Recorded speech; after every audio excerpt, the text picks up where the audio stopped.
too afraid to leave. I'm the boss of my time, don't know one is paying. Lost the skirt and the blouse, got the money ringing. Chasing all of my dreams like a predator, like a predator, like a predator. I'm a pirate for my future. I'm a bandit for my future. I'm a pirate for my future. I'm a rebel for my dream. Look deeper, chase harder, not just to leap away.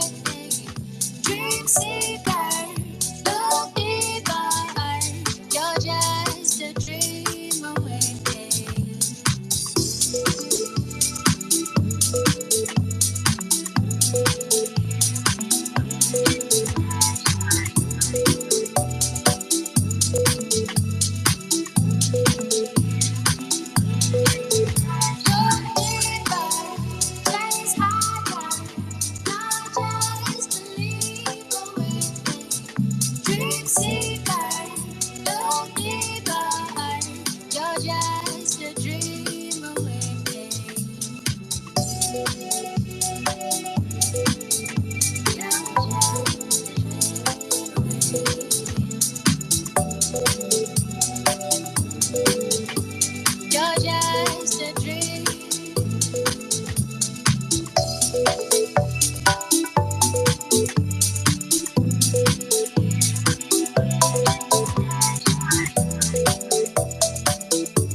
Telling sounds with meaning. Everything house music. Propelling sounds with meaning. Delivering on emotions that lack feeding. Intact, your souls have no peeling. Everything house music. Casting spells on unlearned beings. Bringing them to the underground. These are grooves that are worthy. House music is where it's at, believe me. Everything house music.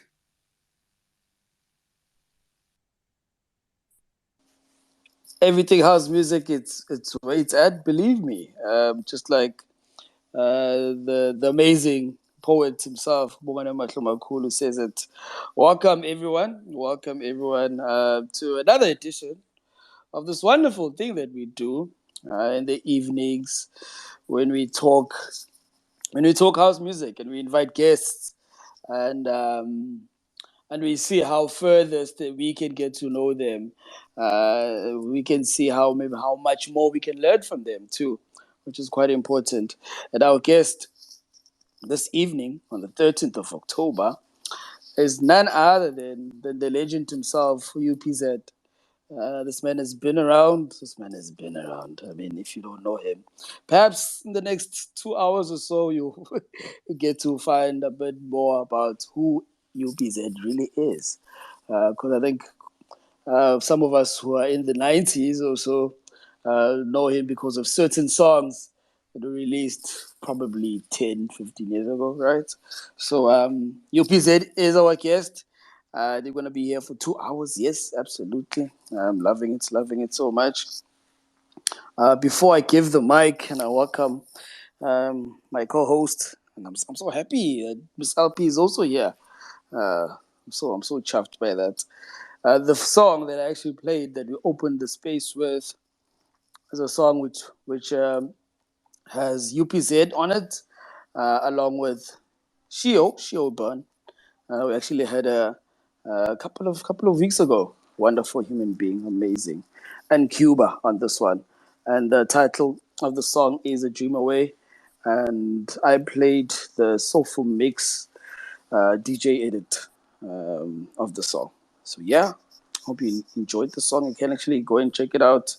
It was released September, yes, not too far away, on the 30th, meaning 2 weeks ago, yes, on soWHAT Records. So go check out the single out. It's an amazing song indeed. Let's start with Miss LP. Start with this beautiful, amazing person that will just add some chutzpah to everything house music. Miss LP, happy Thursday. Good evening. Welcome again to Everything House Music. Good evening. How you doing, Mr. Voxy? I'm okay. I think I don't know if my voice sounds good. Yeah, it's a bit rough, nyana, but I'm good. We like it rough. Anyway, so Yeah. thank you so much for having me once again. So yeah, it's going to be a great evening. I'm so excited. I'm actually a little bit starstruck, so please bear with me. I know you guys are used to this lady who's so confident and everything, but I am starstruck. So here and there, if I bite my tongue, if I mince my words, please bear with me. I'm going to try not to embarrass myself, and definitely I'm going to try not to embarrass you guys. But welcome to everybody. Thanks to the listeners for obviously joining us. And then more importantly, thank you to the man himself for honoring the invite. We cannot wait to get to know you better. I feel like I think musically, I feel like I already know him so much. So it's going to be very interesting to get into a little bit more detail. And you know me, I will go a little bit personal, and especially in terms of the more thought-provoking stuff. So I'm very excited. Thank you. Thank you so much. Thank you so much, Miss LP. Thanks for joining us. Miss LP is an amazing DJ. Yes, she's in the corporate world, but she's a DJ herself. So if you want to book a DJ, an amazing one, in fact, I think, yeah, maybe she's even better than me, I think. So if you want to book a beautiful, amazing female DJ, please check out Miss LP. She's got some videos out there. Check out the Instagram page. Everything is there, so you'll see what she does because she's amazing on the decks. Next up, let's give the mic and welcome the host of the Deep House Space, which actually happens every Friday. We're actually having another one tomorrow. Ooh, another bumper one. Lloyd, good evening, brother. Yo, how's it? Welcome now, Tinsha, your side. I'm good, man. It's been long. We didn't have a space last week, because of the cancellation and postponement. And we are back. We're back. We pretty much have a heavy lineup coming this coming few weeks, guys. We're busy working in the background. We're gonna bring all these legends to the space. We're working tirelessly, um, with one of our proper friends on the street, organizing these guys for us. And yeah, I'm excited. I'm excited to have UPS on the space. U.P.Z, sorry. Why am I voxmaning his name now? U.P.Z, the legend. Yes, let's go. I don't know how I got into that, but anyway, shout out to Lloyd, who's the host of the Deep House Space. As I said, we've already shared the link for tomorrow, so please just check out the link. Use the hashtag as always, the Deep House Space from 12 p.m. Sasa. It's going down again. It's going to be a wonderful, lovely experience again of just listening to new releases and talking to these nice, upcoming, amazing guys. So please join us. Without further ado, before I exhaust, I think my grand voice. Let's welcome to Everything House Music for the very first time ever, and it's actually his first experience of Twitter Spaces. UPZ. UPZ, good evening, brother. Good evening. Good evening. Thanks for having me. It's an honor. It's an honor from our side. Yeah, it's an honor being also for me to join you guys. I actually was in the Twitter space that you did on Friday, but only for a short time. So in theory, it's my second Twitter space. Oh, yes. So you actually got just a glimpse of actually what we do on this thing. Yeah, exactly. A taste. Yeah. No, definitely. I like the concept. It's cool. I like it. Oh, great stuff. Yeah. Great stuff. Yeah. Thank you for sharing that. And I mean, we all here because of the music, but importantly, we come here as fans. So this concept is most ideally for us actually just to interact with our favorites. So thanks to you for accepting our invite again. No, it's a pleasure and kudos to you. I mean, as I said, it's a great concept. It's a great way to interact with the fans and other music producers, artists, singers, whatever. And I guess it's also like a more personalized experience in a way. So yeah, it's great. Absolutely. I mean, just to share with everyone in the space, I think I mentioned, I think around about June or May or something, that actually we've been working on getting U.P.Z. on the space. And shout out to this wonderful lady who actually has made this possible. Yes. There's Tammy, a beautiful person who made this interview possible for it to actually happen with U.P.Z. Hopefully she's here. I don't know if she's here or not, but wherever you are, Tammy, we thank you so much. So before we start our conversation with U.P.Z, as always, everyone is welcome to grab the mic. Everyone is always welcome to grab the mic to be a part of these conversations that we're gonna be having with our guest. You're more than welcome to ask any relevant question, any musical relevant question, perhaps. You can even put it into the message box if perhaps you are shy to talk with us. You can do that, but everyone is always welcome just to grab the mic and be a part of the conversation. So where I want us to start us off, U.P.Z, is let's take it straight to the latest single, that the first song that I played. It's got you, it's got Sio and Cuba. How was that collaboration? I mean, Sio she's amazing, and she's been doing amazing stuff of late. How did that collab come about, and how is the single actually done in the last 2 weeks or so? Thank you.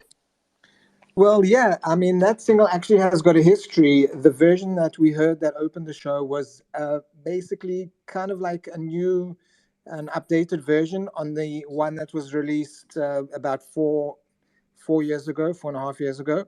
So yeah, the the collab goes back quite a long way. I met up with Cuba one day. We were hanging out, doing some productions and some just meeting up socially. And he said, "Hey, I've got this great new singer." At that stage, she was still known as Sio Black Widow, I think. Anyway, so she said, "Oh, okay, cool." He said, "Yeah, she's also a really good songwriter. She's very poetic." And I thought, "Okay, great, yeah." And I had this track which I thought she could, work well on it. It's not the version that we heard. It's another version, a slower kind of more kind of pop house version, so to speak, which is on my album Drop It. So I worked that with her. But then I thought, you know what, we need a house version. So I thought Cuba, I worked with him a lot, also with soWHAT Records, my label. So I thought, let's get him on board because he's the one who facilitated everything. So we ended up releasing a house version thereof. And that version actually did pretty well. It was like on the 5FM, YFM, even reached number one, I think, on both of them on their dance charts. And yeah, other stations as well. DJs loved it, which was great. It was a very unique version. But lately, what I've been doing also with my label is I've been kind of like looking back at the back catalog and updating some of the mixes. And I thought, you know what, this track kind of needs, this version specifically with Cuba needs like a more soulful house kind of edit. So yeah, I went ahead and put it together and released it. Yeah, only 2 weeks ago, so it's still fresh. But yeah, we'll be obviously sending it out to the radio stations that perhaps missed on it the first time around. Um, Funnily enough, the track is still getting support on some of the initial radio stations like 5FM. And so yeah, this is just, as I said, one of the tracks that we've been updating, and yeah, it came out great. I think a really nice jam, and I I love listening still to this day. I love listening to the lyrics; they're so relevant. Sio's such a great songwriter, and her lyrics are really good. So yeah, I'm enjoying this jam, and I hope others will too. I'm certainly enjoying it. Um, I mean, not to take away from the production, but I just love Sio. I just love her. I just love her to bits. I mean, in every work of art that she's in, I think she just excels to other levels that are beyond even I mean this our own shows. So she's just amazing. Yeah, yeah. She's definitely an artist in the true sense of the word, in terms of like also, as I said, she's also a very good songwriter, and she understands the craft of writing a song, of poetry, of the English language. And I really respect that because I think it's lacking a lot sometimes in house music and whatever, and she has that talent. So yeah, it's I really respect that, and she's got a great voice too. So yeah. Yeah, she does indeed. You mentioned that you also have a record label. Yes. Could you please, I mean, just take us through the history of soWHAT Records and what you're actually even doing right now with it, and how far it's come with UPZ.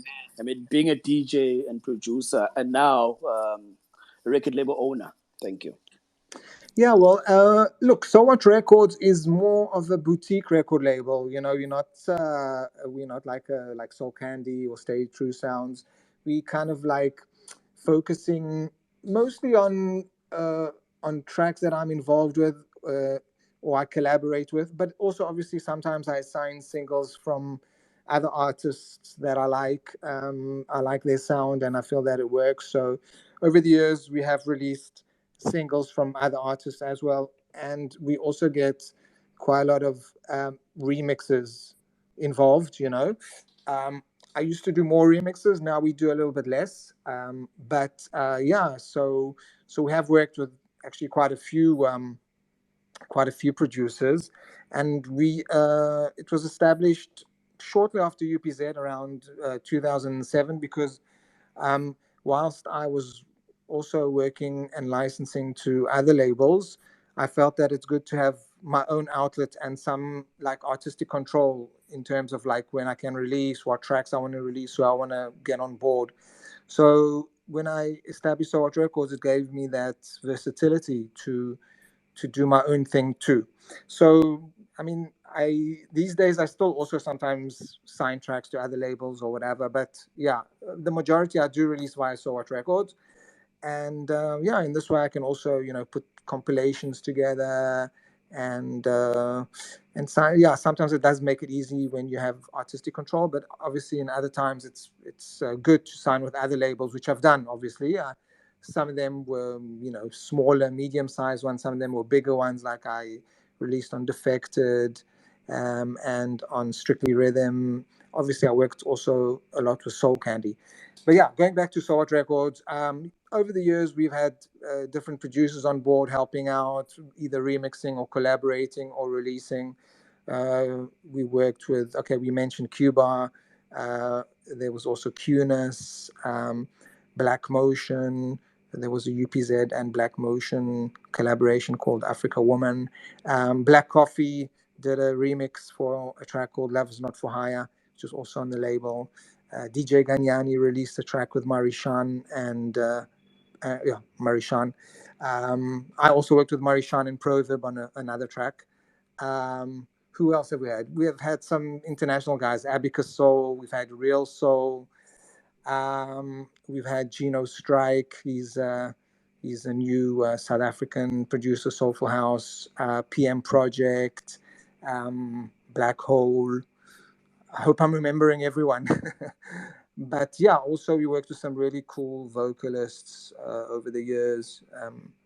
Stephanie Cook, Kafele, and the like. But I guess, history of soWHAT Records, there's a lot of overlap with U.P.Z, but not only, but yeah, so it's good to have that outlet, and occasionally we will, if there's a track we're excited about and we think we can also, because we work quite a lot with South African radio and stuff like that, so if we think it could work on radio, then and it's like soulful, we can get excited about it and then push it along those lines.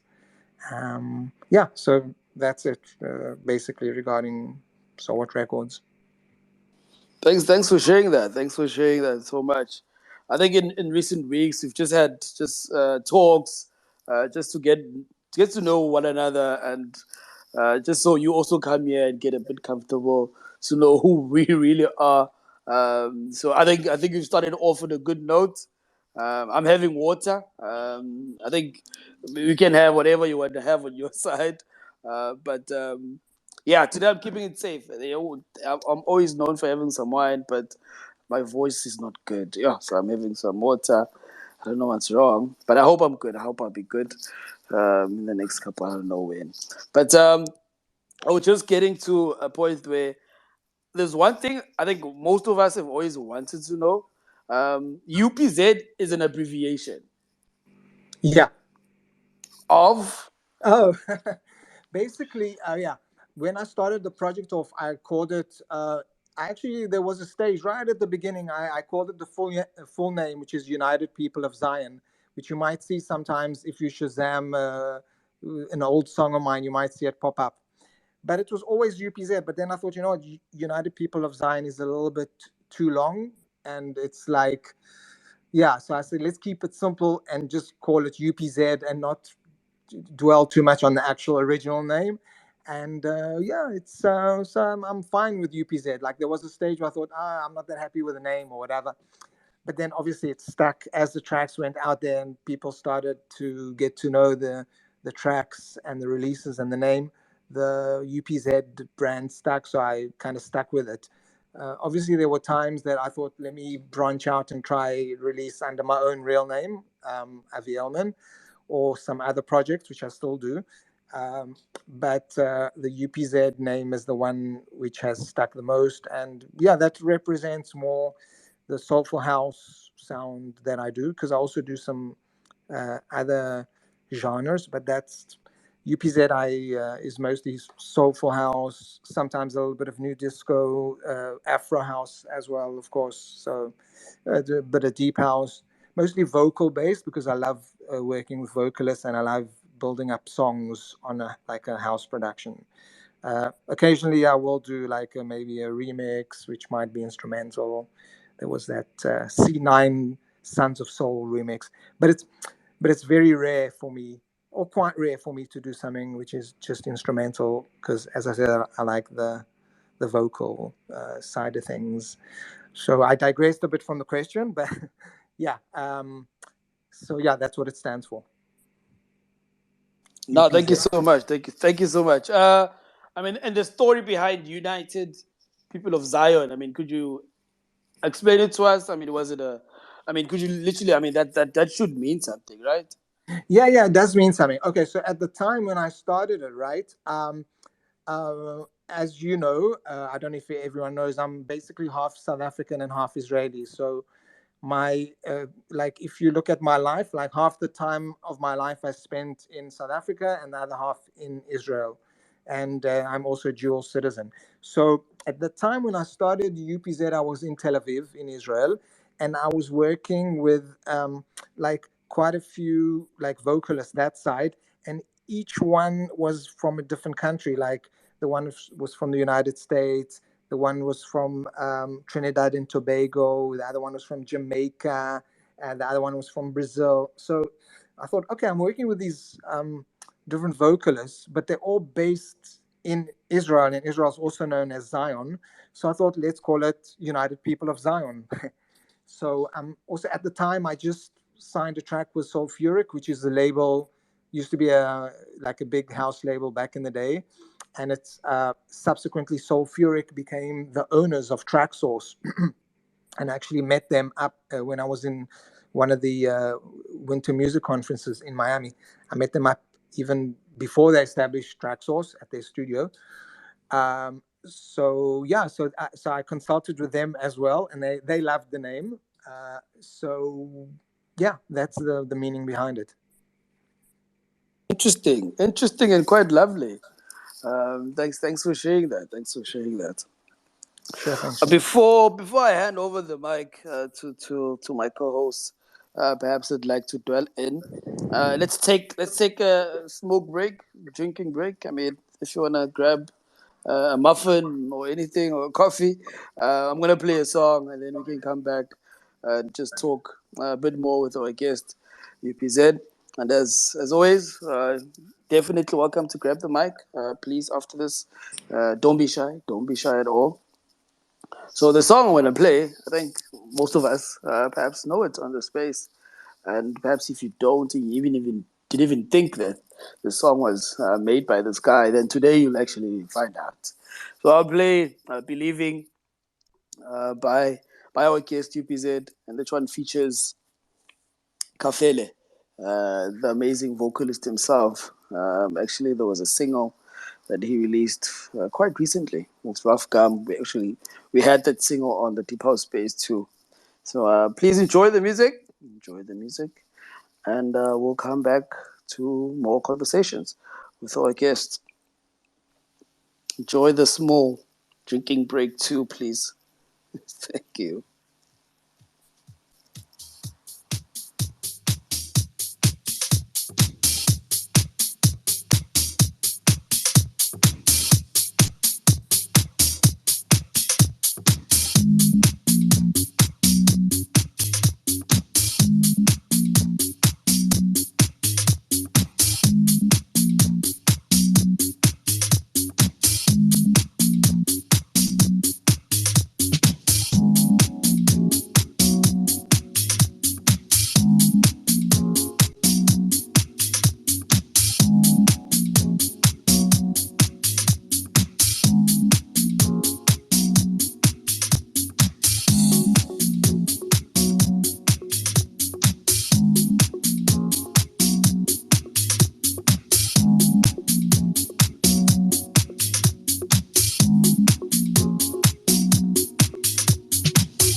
still can't see a way for us to build such a bright and beautiful thing. Yeah, baby. Oh, I know that it takes two, and you don't seem like I do, like I do. Girl, I still can't help but dream. I just can't get you out of my head, baby. No, no, no. I just can't get you out of my head, baby. No, no, no. Why did you let go? I still believe it. You cut me cold,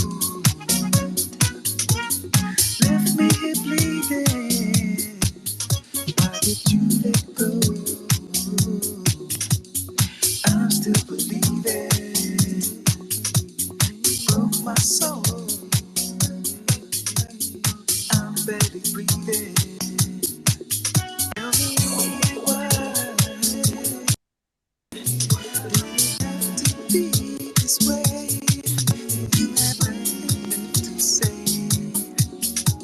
I'm still believing in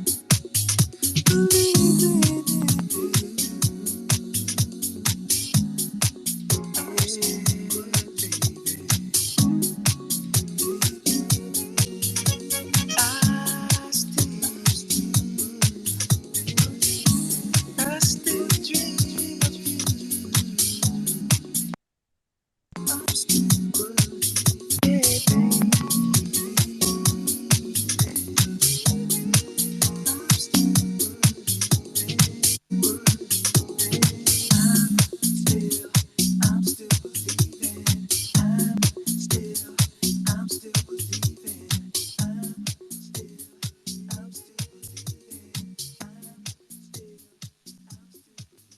And that was Believing by our guest this evening on Everything House Music on the 13th of October.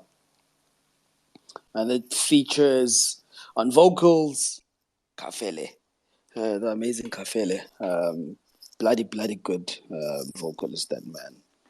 Thanks for joining us again. Thanks for coming through. Thanks for being a part of this wonderful thing that we do, that we do as fans. There was some backlash against me today, but I kept my head steady on the timeline. But I kept my head quite steady today. A lot of people were just coming at me for my opinions, but it's fine. I'll pass on the mic first to Miss LP. Miss LP, let's give the lady the mic first, and you can go ahead, please, and unmute your mic. The platform is yours. Hey, I appreciate you, but for some weird reason, you don't seem to understand the concept of saving the best for last, but it's fine. So I'm sorry to go so deep so quickly, but I'm going to ask one question for now, and then I will ask the other ones, I think, a little bit later. So for me, what I would like to understand is just from a music producer perspective, what would you say have been your low lights, as well as what would you advise an up and coming producer in terms of basically what to look out for? And maybe if it was maybe, let's say, your old self, what would you advise the person to do differently that maybe could have elevated you, whether it's a lot quicker or made things a little bit easier for you, more efficient? Yeah, anything to that effect. Thanks. Hey, okay, hi. Yeah, good question. I think obviously, it's easy. I mean, looking back, it's after like you've gained so much experience, there's always things you think, what could I have done better when during the time? But sometimes the journey is also important, and to make mistakes is also important. But yeah, look, like from my point of view, there are obviously there are certain things I would have done differently, maybe also from a musical perspective or marketing perspective. Like they it's interesting that you asked what were the low points like for me, because I don't know if you read my bio or no, but like a few years ago, I actually quit the UPZ brand. I put it aside and I thought I'm not going back to it because I guess maybe I felt that I was a little bit soulful house, that genre. I thought, you know what, it's like run its course for me, and I need to do something else, like another genre, and it won't fit within UPZ. So at that point, I thought, you know what, there's no point in continuing with this brand, and I might as well. Obviously, I was still into music production, and I thought, let me start something, a new project. Also, at that time, on the DJing side of it, same thing happened. I kind of got a little bit tired of DJing. I wanted just to explore other things and focus more on original productions and stuff like that, and songwriting. So in terms of like UPZ, that was like, I thought, okay, let's finish this, and then I put together this compilation which summarizes um, like my career sort of. I released it around 2019. It's called Best of UPZ 2007 to 2019. It's on soWHAT Records, and I thought, that's it. I'm not going back to this project, But but then I realized, during the pandemic, I realized, what, like I started getting back into soulful music, and also actually felt the reason I left soulful house for a while was I felt that the genre itself was a little bit static. Like I was hearing almost like the same like productions and song styles that were being done like 10, 15 years ago, and I thought, no, it's not evolving as much as I would like it to. Um, but yeah, as I said, like during the pandemic, I had a change of mind regarding it, because I thought, what, people still love the brand, and I'm actually starting to get back into the soulful music.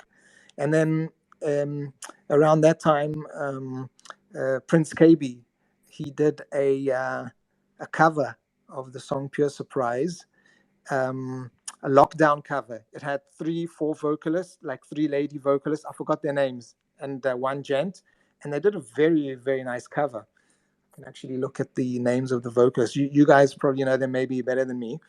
But they did a very interesting cover, and it came out on my birthday. Funnily enough, not planned. I didn't even know about it, and I thought, maybe this is a sign that maybe I should get back to UPZ at some stage. So yeah, I thought, what, I'm kind of like starting to get back into soulful music. Maybe it won't be all soulful house. Maybe it can be new disco, maybe it could be, other kinds of house. But yeah, let's go back to UPZ, and let's keep that going. And yeah, I can always do like under different brand names, like other genres, and I do that. I've got 2 other projects, which are, one's called Dull Hits Disco, the other one Finite with a Y. Those I can do like some slightly other genres with those. So I thought, what, I'm going to bring UPZ back. I started working with some vocalists that I enjoyed their sound, and yeah, I started just trying to do something a bit different, maybe with soulful house. I mean, not entirely different, but for me it was a bit different. And yeah, so I got back into it, and now I'm kind of like, yeah, I'm getting back into it. I still haven't gotten back into DJing, um, because yeah, I just feel that I'm not ready yet. I enjoy just producing more, and I think if I do get back to DJing, which I might do, it might be more kind of like kind of semi-original or original shows with a semi-live kind of element, as opposed to just DJing in a club setting.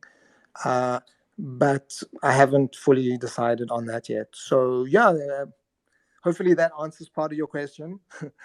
And yeah, so I'm looking forward to this new reincarnation of UPZ, and I don't plan. I'm just going to keep it going. It's not something I'll quit. I've decided I'm not going to like do what I did a few years ago and kind of quit it or whatever. Look, if it will die out, it will die out. You know, if I stop producing or whatever, that's fine. But I think I'll keep the Soulful House thing going. You know, even if it won't be at a regular basis. But for now, I do plan for it to be like a regular thing, and I do plan an album out early next year. So yeah, I'm actually happy to be back as UPZ. It's great. I feel good about it, and it feels like there's nice support coming in, which is good. For the old stuff, obviously, a lot of the new generation are discovering some of the older tracks. Some of them are doing amapiano, some of them from house music. And yeah, I've also got some new stuff that I'm working on, which I'm also excited about, and new vocalists. So yeah, I think I'm rambling, but yeah. So I'm looking forward to this like reincarnation of UPZ and getting it back. Sure. Okay. I think you've given me a lot more than what I expected, which I appreciate. But now, it's actually kind of led me to my next question. You've mentioned it. I'd actually written it down, but you actually also touched on it. So genres such as piano, I would say, Afrobeats, etc. Obviously, those have kind of changed the trajectory, rather, of music. Do you feel as though they've put some sort of pressure on, the old school cats? So obviously with the old school house, the old school type of Afro house or Afro tech, depending on what you want to call it. Do you feel like it's put a little bit of pressure on you guys, being your more old souls? And also, do you feel? I mean, you made a comment also about the music kind of feeling as though it's gone a bit static. Do you feel piano and again genres such as Afrobeats and have kind of also given you guys or made you guys feel like there's a little bit of pressure, and therefore you need to kind of up your game? Well, I don't know. Maybe it depends on the person. Like each person is different. Each producer, each artist is different. Maybe some of them will not give a hoot about what's popular, what's trending. That they're gonna do their style no matter what. They don't care if it's underground, overground, commercial or not. Right? So those people are trying to affect them. But then there's people who might also think, oh, the market is looking for this kind of sound or that kind of sound. So they're producers who are like kind of adaptable in terms of what they like doing. In other words, they'll still like a certain sound, but they're like more open to adapting because they are aware that trends are changing. And I think a lot of artists change anyway. It's part of the process. You start doing one genre and you can tweak that genre, and we all change. I think the more interesting artists actually change and adapt and try new things. And we've also seen it not just with producers. Like I look a lot at like bands and artists. Whether it's Stevie Wonder, David Bowie, whatever, all the really old school guys. And you see how during their career they were chameleons. They changed a lot. Prince, I love Prince. They could do R&B, they could do rock, they could do indie, they could do jazz. It's crazy. So I'm not saying this is the extreme that I'll do, and I'm not saying that I'm gonna like suddenly change my genre just because it's a trending thing. But I'm the kind of person who is influenced by and enjoy new sounds, new genres. So like I know some of my peers might say, oh, I'm a piano, it's not that great. I won't mention names, but like I went to a show. There were a lot of really good current very popular Afro tech producers, and they were saying, no, I'm a piano is a no. Well, some of them were saying, not all of them. And I was thinking, I love Amapiano. So, like when it's done well, it's so good, especially like the soulful Amapiano or whatever. So I think a few years ago, when it started off, Amapiano was not that great. Like a lot of the songs were a bit out of tune, like the vocals was out of tune with the production, and it just wasn't that musical. But the last few years has been really musical. So I actually enjoy a good Amapiano track, and it gets people dancing, and people really seem into it. Like for me, it's like almost like a new it's like Kwaito 2 kind of thing. It's like very South African, and I think it's gonna last. You know, I mean, nothing lasts forever, but I don't think it's a fad that will go away like in a year or two. You know, it's already here for a couple of years, and it will still last for a few more. It will probably evolve as well. And if it pressurizes people like myself to up their game, like even within Soulful House, to try get out of our comfort zone, I think it's a good thing. You know, and as I was saying, like Soulful House was, and sometimes still sounds a bit static. So that's why I like Soulful House, which is more edgy. And for me, like the one of the producers that did it like really well is, funnily enough, and this was a while back, but when Disclosure came out from the UK, I thought, wow, they're taking like this like classic house, soulful house, and they really put like made it edgy and made it indie. I love that, like their debut album from 2013, 14. If you remember, they had the track Latch, but they also had a few other tracks. And I thought, wow, they did something really interesting with house music. So I wish I could have done it, you know.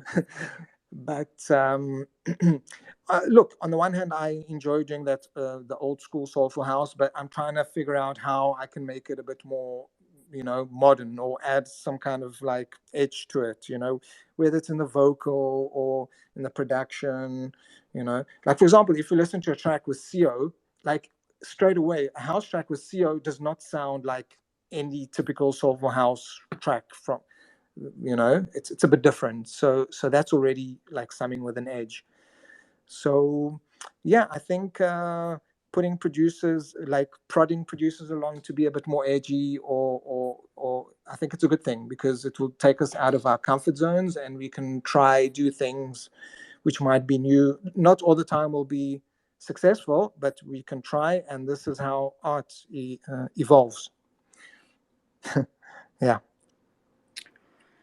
Yeah. So, sorry, it's so crazy because as you speak, you're really just triggering certain things within me. But I must just say, I definitely do agree in terms of where piano has come from. I do think it's starting now slowly but surely to move a little bit closer to house than what it used to be. When it started, I felt it was a lot more. And no offense to anyone here that really appreciates piano, but I really felt that it was more like your bubblegum type of music. And as you said, they didn't really mesh very well with the sound. But I think, in my opinion, it's really starting to get closer and closer to house, especially your more private and soulful slash vocal type of piano.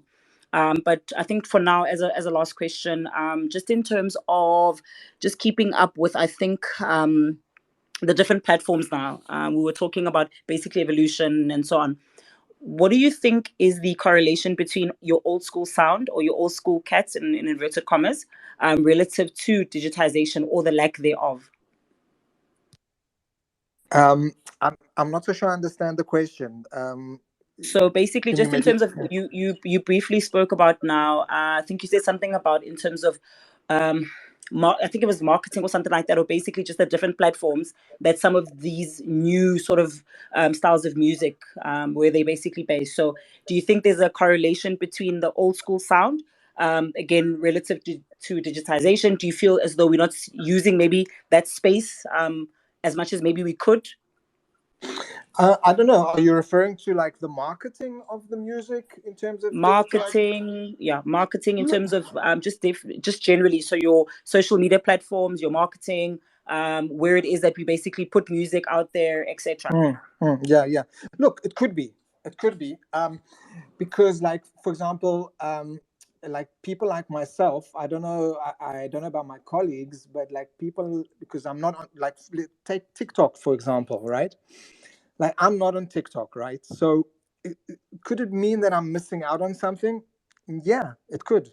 You know, I could be missing out on something, because obviously that's something a bit like kind of new, and you need to do things a bit different there, and you know, it could be like another kind of avenue. But again, like each to his own. Like, you know, I saw what's her name, Mosquito is very popular on TikTok, you know. And so yeah, look, maybe it is affecting some things, but you know, people should stick to what they're comfortable with in terms of like, it's a marketing thing. So if you do good music, and you know, I don't think that will affect it at the end of the day. But it could, you know, it could also sometimes, you know, like maybe if I was on TikTok, I might have been inspired in a different kind of way. I would have seen things, and sometimes you see even silly videos, people dancing, hearing you see how people react to certain sounds, whatever. It can affect you, and you can say, oh yeah, I also want to do that. Yeah.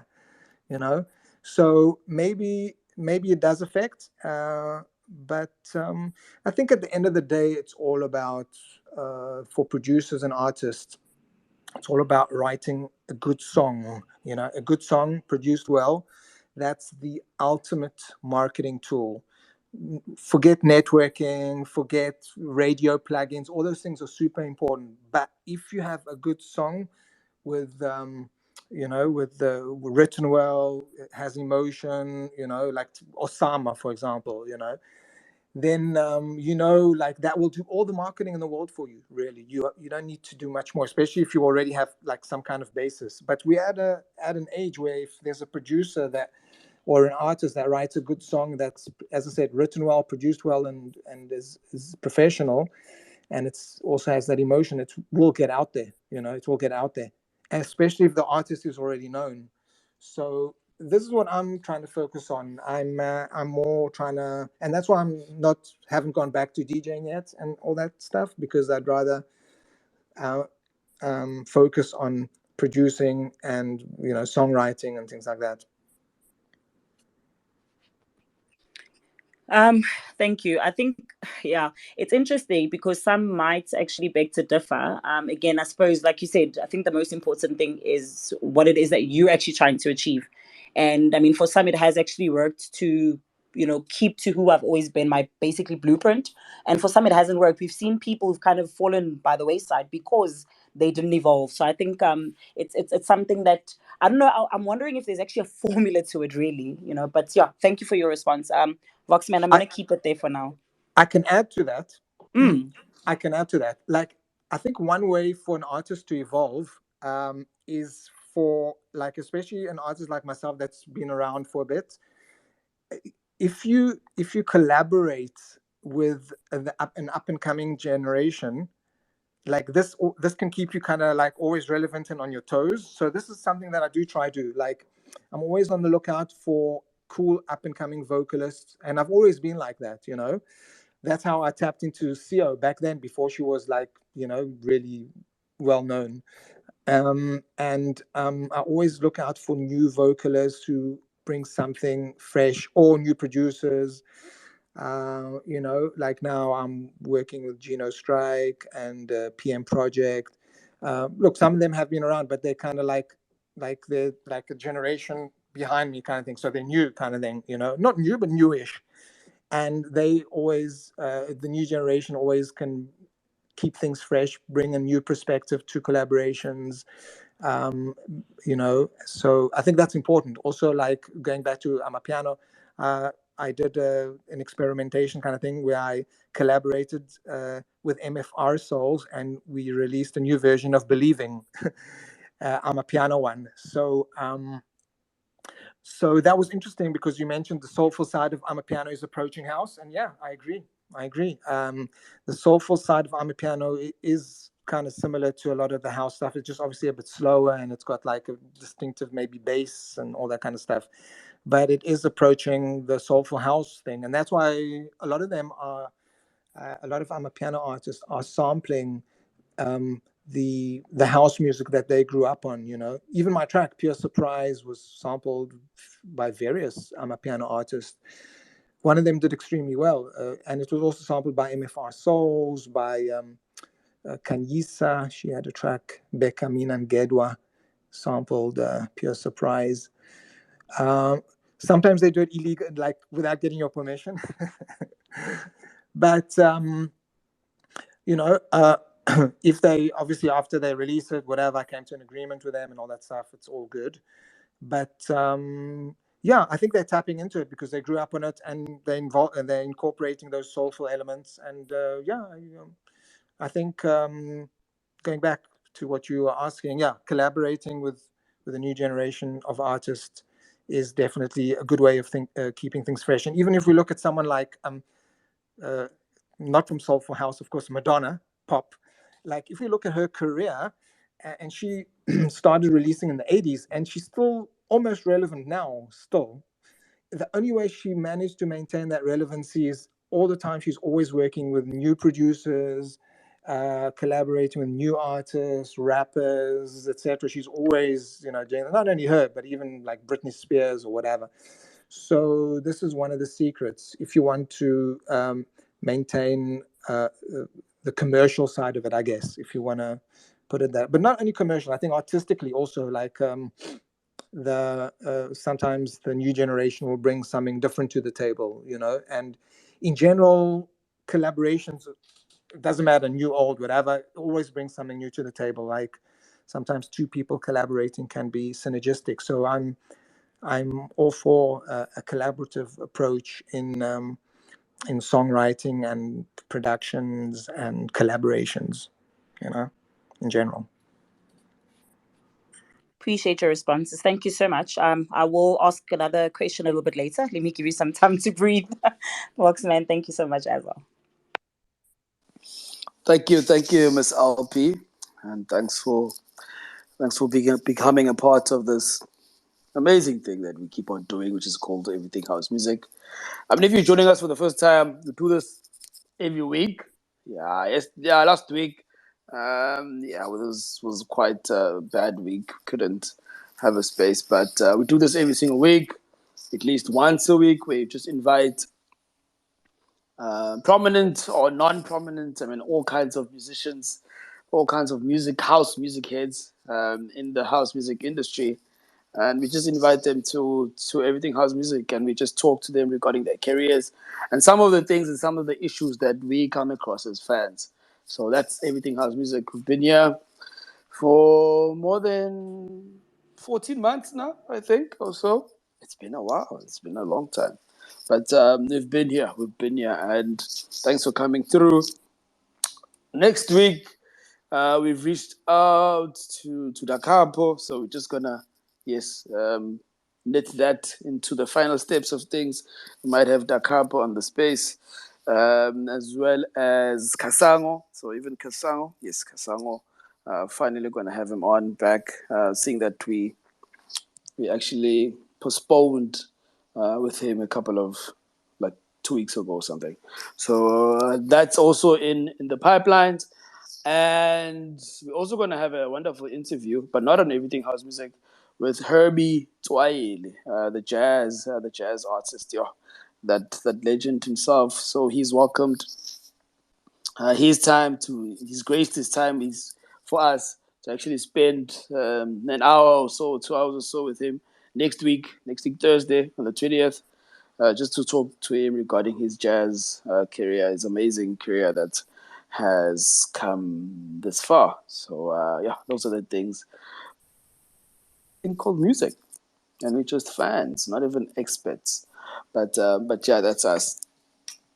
Let me give the mic to Lloyd. Lloyd, anything yet from your side? I do have a question, but when I start saying you guys talk a lot, I'll complain. But anyway, you guys been talking, man. 30 minutes. Sure, that's not even 30 minutes. That's 40 minutes of you guys talking.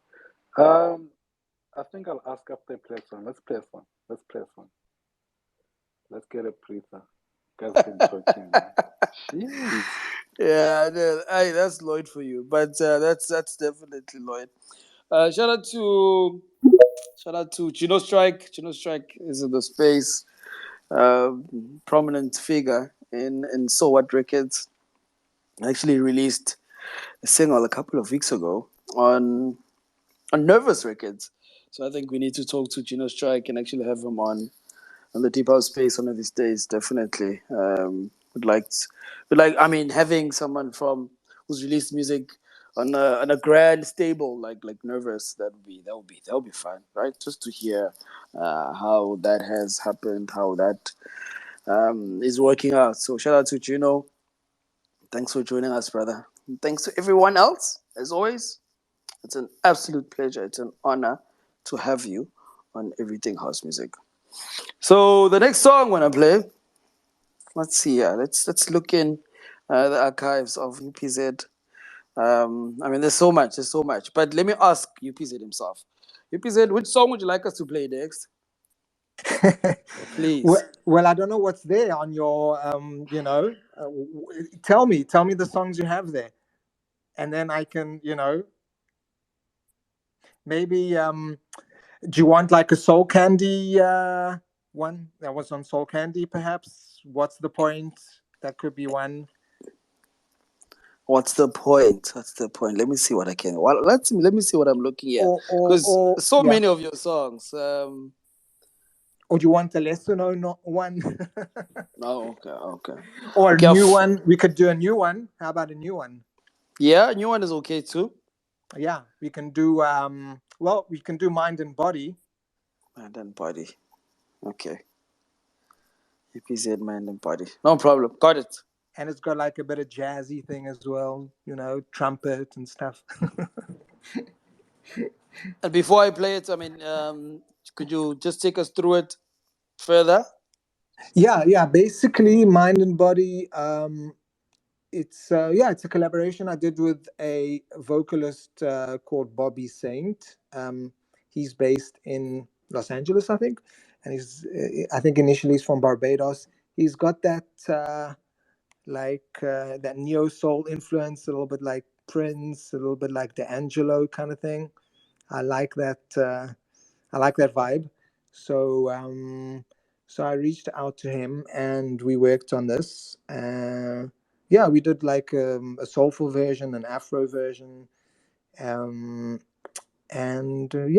it's one that I truly enjoyed working on, and I plan to work on other tracks with him as well. So looking forward to that. Lovely. So here's another chance for you to go and grab that glass of wine that you've been wanting. It could be a Chenin, it could be a beer. I'm gonna play a song. Let's take another tea break, smoke break. I don't smoke though. I don't smoke, but I do drink tea. But please enjoy the music. This is Mind and Body featuring Bobby, by our guest tonight, U.P.Z.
all done before the rising sun. I'll bow down and worship your body. Common sense we ain't got none. Yeah. Learn it all the songs. Yes. Moving in the night, mind and body. Go and take control. Mind and body, mind and body. They belong to you, baby. Mind and body, mind and body. All the things you know, baby. No, inside you, baby. You know, the desire. You know, mind and body, mind and body. All the things you know, baby. Now it seems that we're just all looking for Neverland. Love, peace, increase. We're just all looking for Neverland. Just love.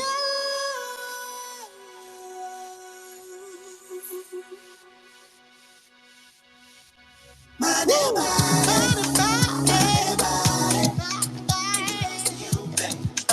it belongs to you, baby. All the things you know, baby. All the things you know, baby. Ooh. You know, it belongs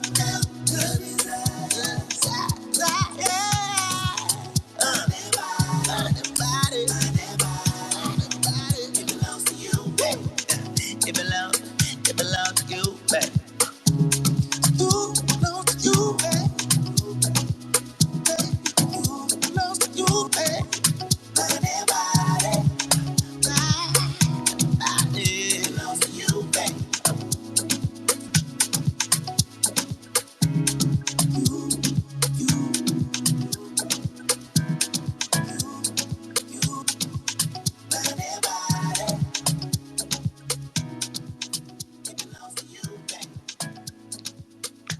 And that was Mind and Body by our guest tonight, U.P.Z. And on vocals you have Bobby. Okay, let's do this. I think U.P.Z.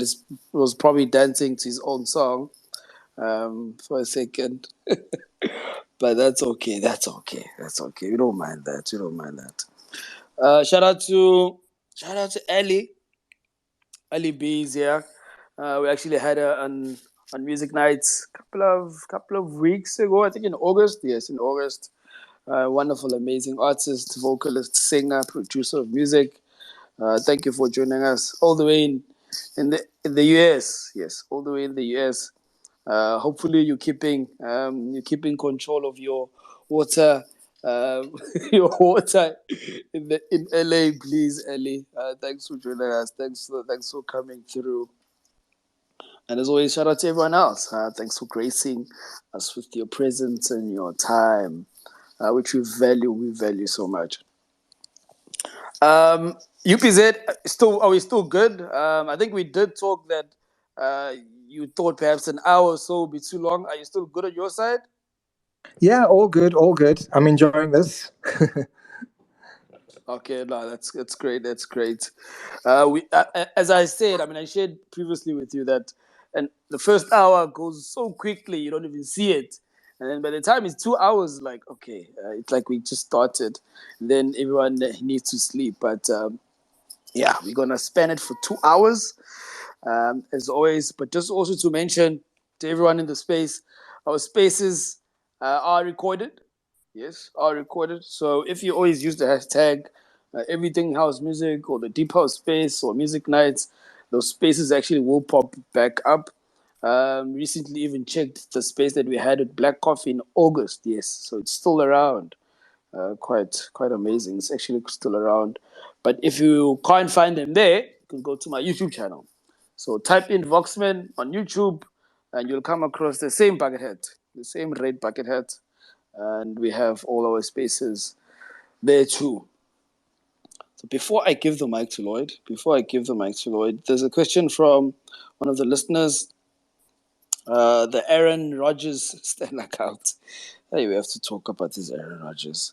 And the question is, he says, how far has SA house music grown in relation to the global sound since the late 2000s? And where do you see the movement going, UPZ? Thank you. Yeah, well, it's a good question, and I firsthand saw how it grew because when I started launching my UPZ, and when some of the singles started catching on here in South Africa, um, I did like a tour. I was based in Tel Aviv. I did a tour around 2009, and what I noticed was that people love house music, but I noticed not that many South Africans are producing house music. So at that stage, I'm sure like a lot will remember that like Soul Candi obviously was the leading house music label, and they were putting out a lot of compilations. And if you go back and you look at those compilations from like, I don't know, 2009, 8, whatever, you won't see many South Africans on there. But then within a few short years, there was a big change. Like already in 2010, 11, 12, things started changing. So I guess what happened was the soulful house sound, which was introduced to, I guess, by people like Oskido and Christos and Vinny, like it really started affecting like some local cats and getting them into production. So within a few short years, you suddenly started seeing a lot of South Africans pop up.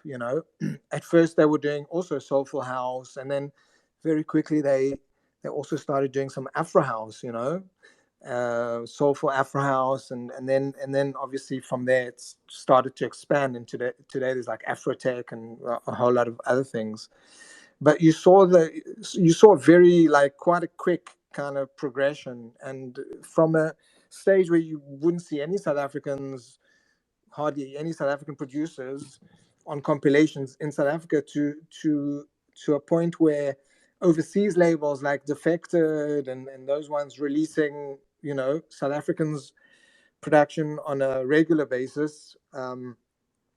And even now there's Afro house genre in Traxsource, Beatport. That wasn't even around back then. There wasn't an Afro house genre, even though Afro house was actually already being produced years ago. There was that whole, I think it was called Africanism with Bob Sinclair. A lot of the French producers were doing that years ago, like 2002, 3, 4.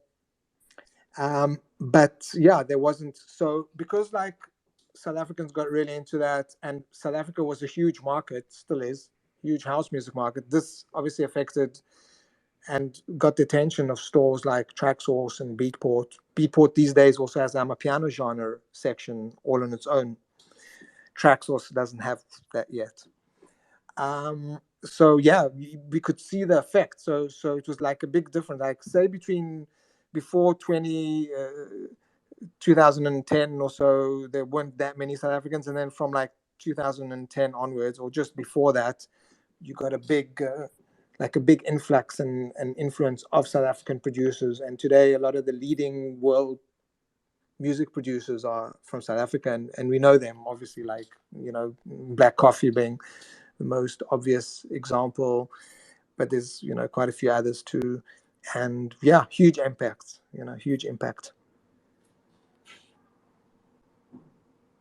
Oh, thanks for that.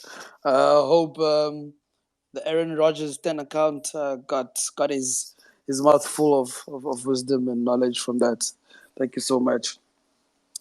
Let's pass on the mic to Lloyd. Lloyd, please unmute. The platform is yours. Hey, finally.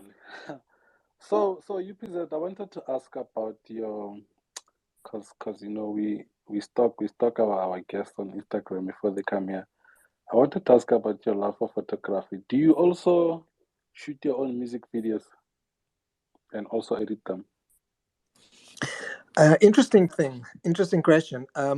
Yeah, I did actually get into photography but it was a little bit short-lived, unfortunately.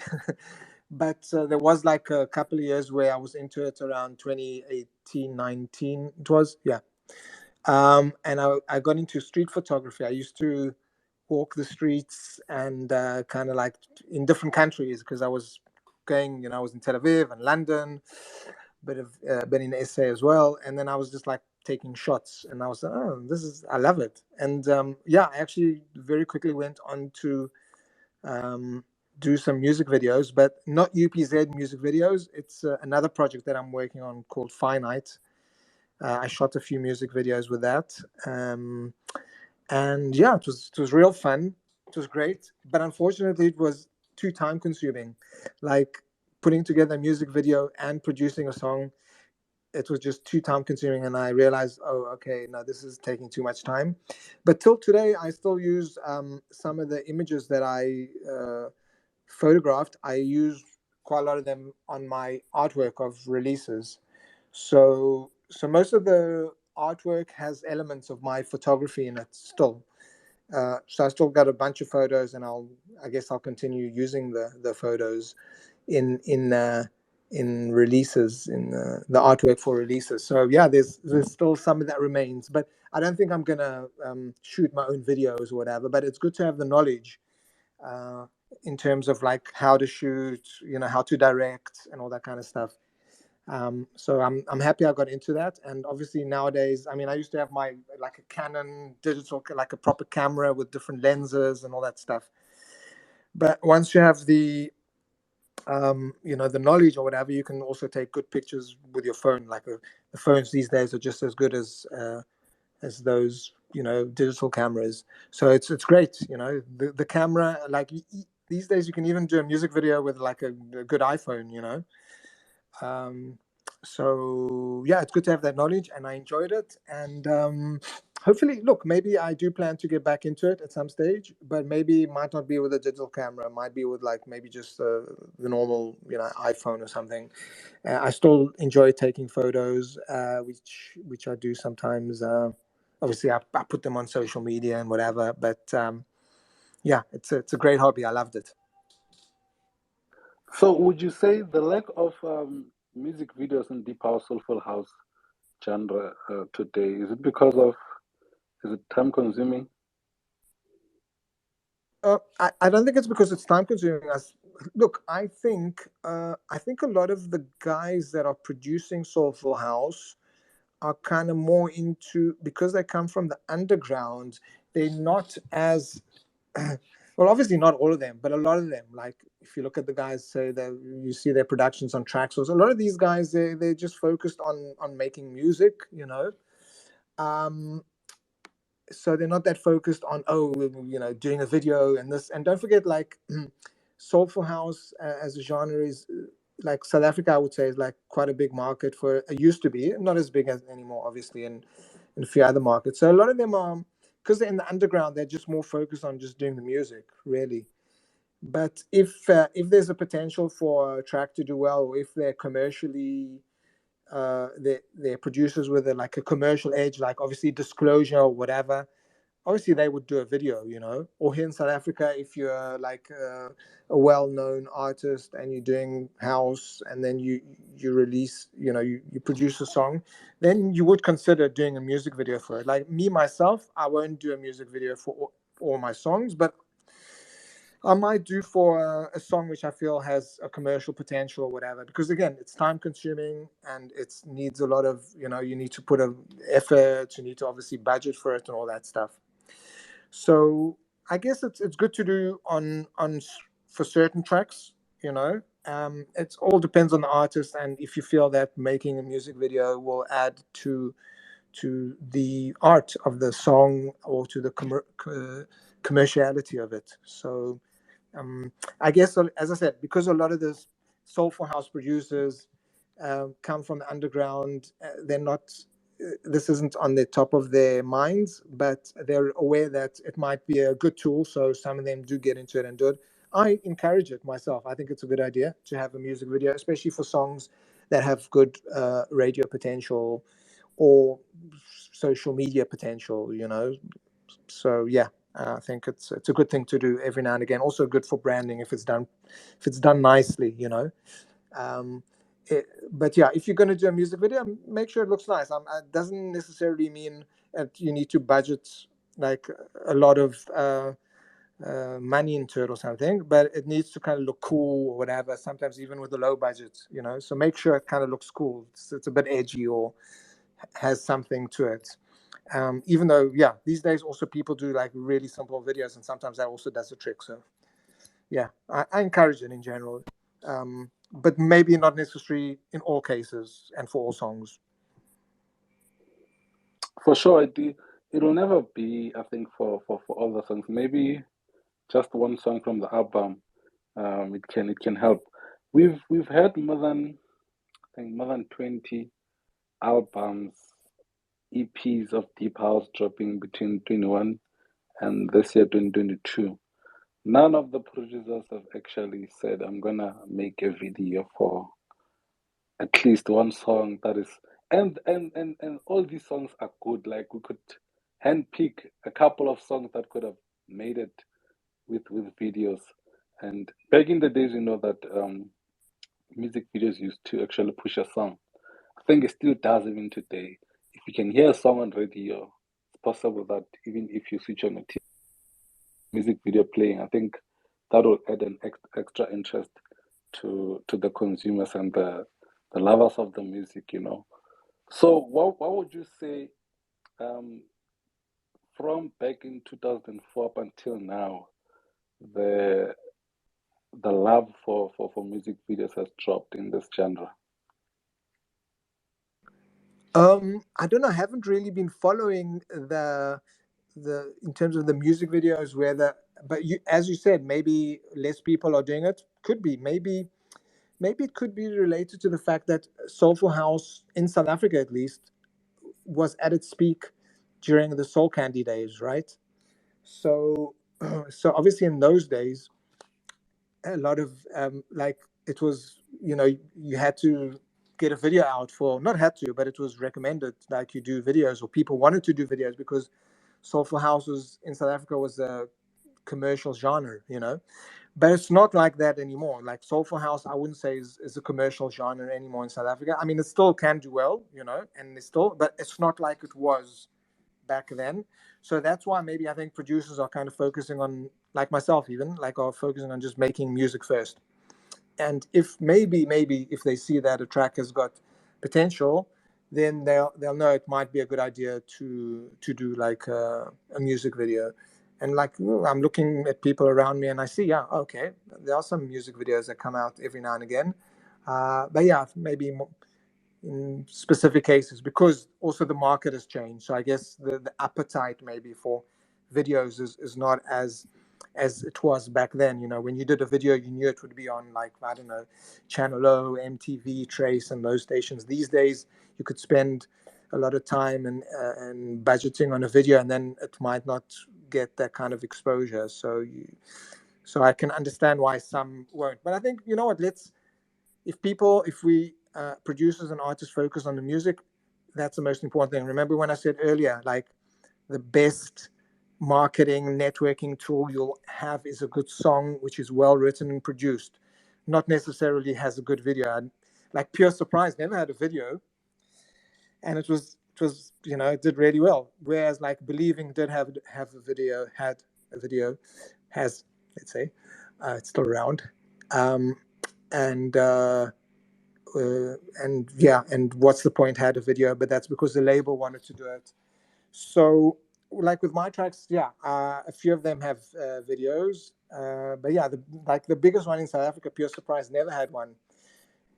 Funny story with that is like quite a few years after it was released, I thought, you know what, people still loving the song Pure Surprise, and I never did a video, even though there was talk about it, but we never managed to do it with Soul Candi. So I thought, you know what, let me do a video, but let's do a lyric video. So in 2017, I kind of released a lyric video of Pure Surprise. So yeah, it was obviously 8 or 9 years later, but because people still love that song until today, it seems, I thought, you know what, let's do a video. It deserves a video. So I did a lyric video, which is not the typical video, I guess. But I thought also because people were getting the lyrics wrong, you know, like they were singing ay ay ay, and it's light, lie ay ay, you know. So I thought, yeah, let's actually do a lyric video, and then like people will see what the correct lyrics are. So I think, yeah, I'm happy that I did that. Yeah. Thanks. Vox. No, thanks for sharing that. Thanks for saying that, U.P.Z. I think yes, over the years, um, a lot of people will be singing something else, and they're like, okay, is this really true now or not? And then then you don't know where you're at. Um, Today, I actually said something on Twitter that sparked a couple of flames, bruised a couple of egos. In terms of new artists, new upcoming artists, U.P.Z. Do you feel perhaps the South African house music scene is doing enough to to put them on platforms where they can establish themselves to be world class musicians, world class artists, which is recommended perhaps today. Like for instance, you can't just be just making your song on the laptop. You need to be able to be traveling the world perhaps and playing your music in the likes of Tomorrowland or wherever. Do you think that the the genre itself, the industry, the house music industry is doing enough for up and coming artists for them to actually make their big breakthroughs? Instead of perhaps one of the worst things that we're having is that they're not making money from their music. Their music is amazing. It's out there. We are playing it. We buy it wherever we can, but they're just not making enough. So, do you think we are doing? I mean, the industry is it doing enough to uplift those artists? Where are we lacking? Where are we lacking? What do we need to do as fans? What do we need to do as industry heads? Thank you. Okay, now you're getting into more of a music industry question, and I did see some of the Twitter debate that that happened from your tweet. I think it was yesterday, and it went on today too.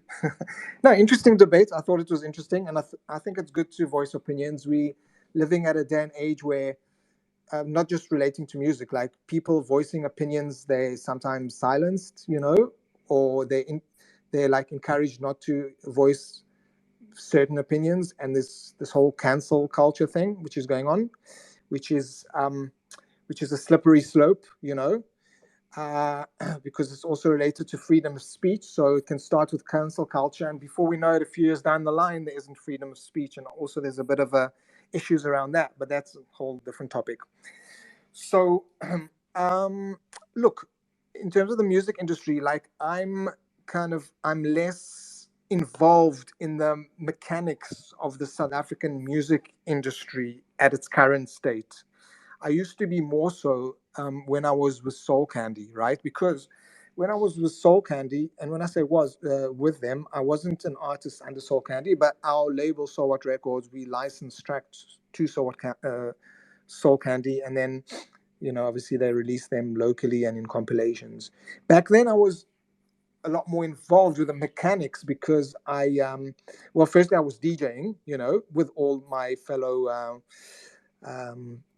With my colleagues, and you know, sharing stages and festivals and spring fiesta and all that kind of stuff. So I was very much in tune with that, with what was going on. um, and um, and I think obviously Soul Candi did like quite a nice job in getting new artists out there, um, but that was mostly for South Africa, for the South African market.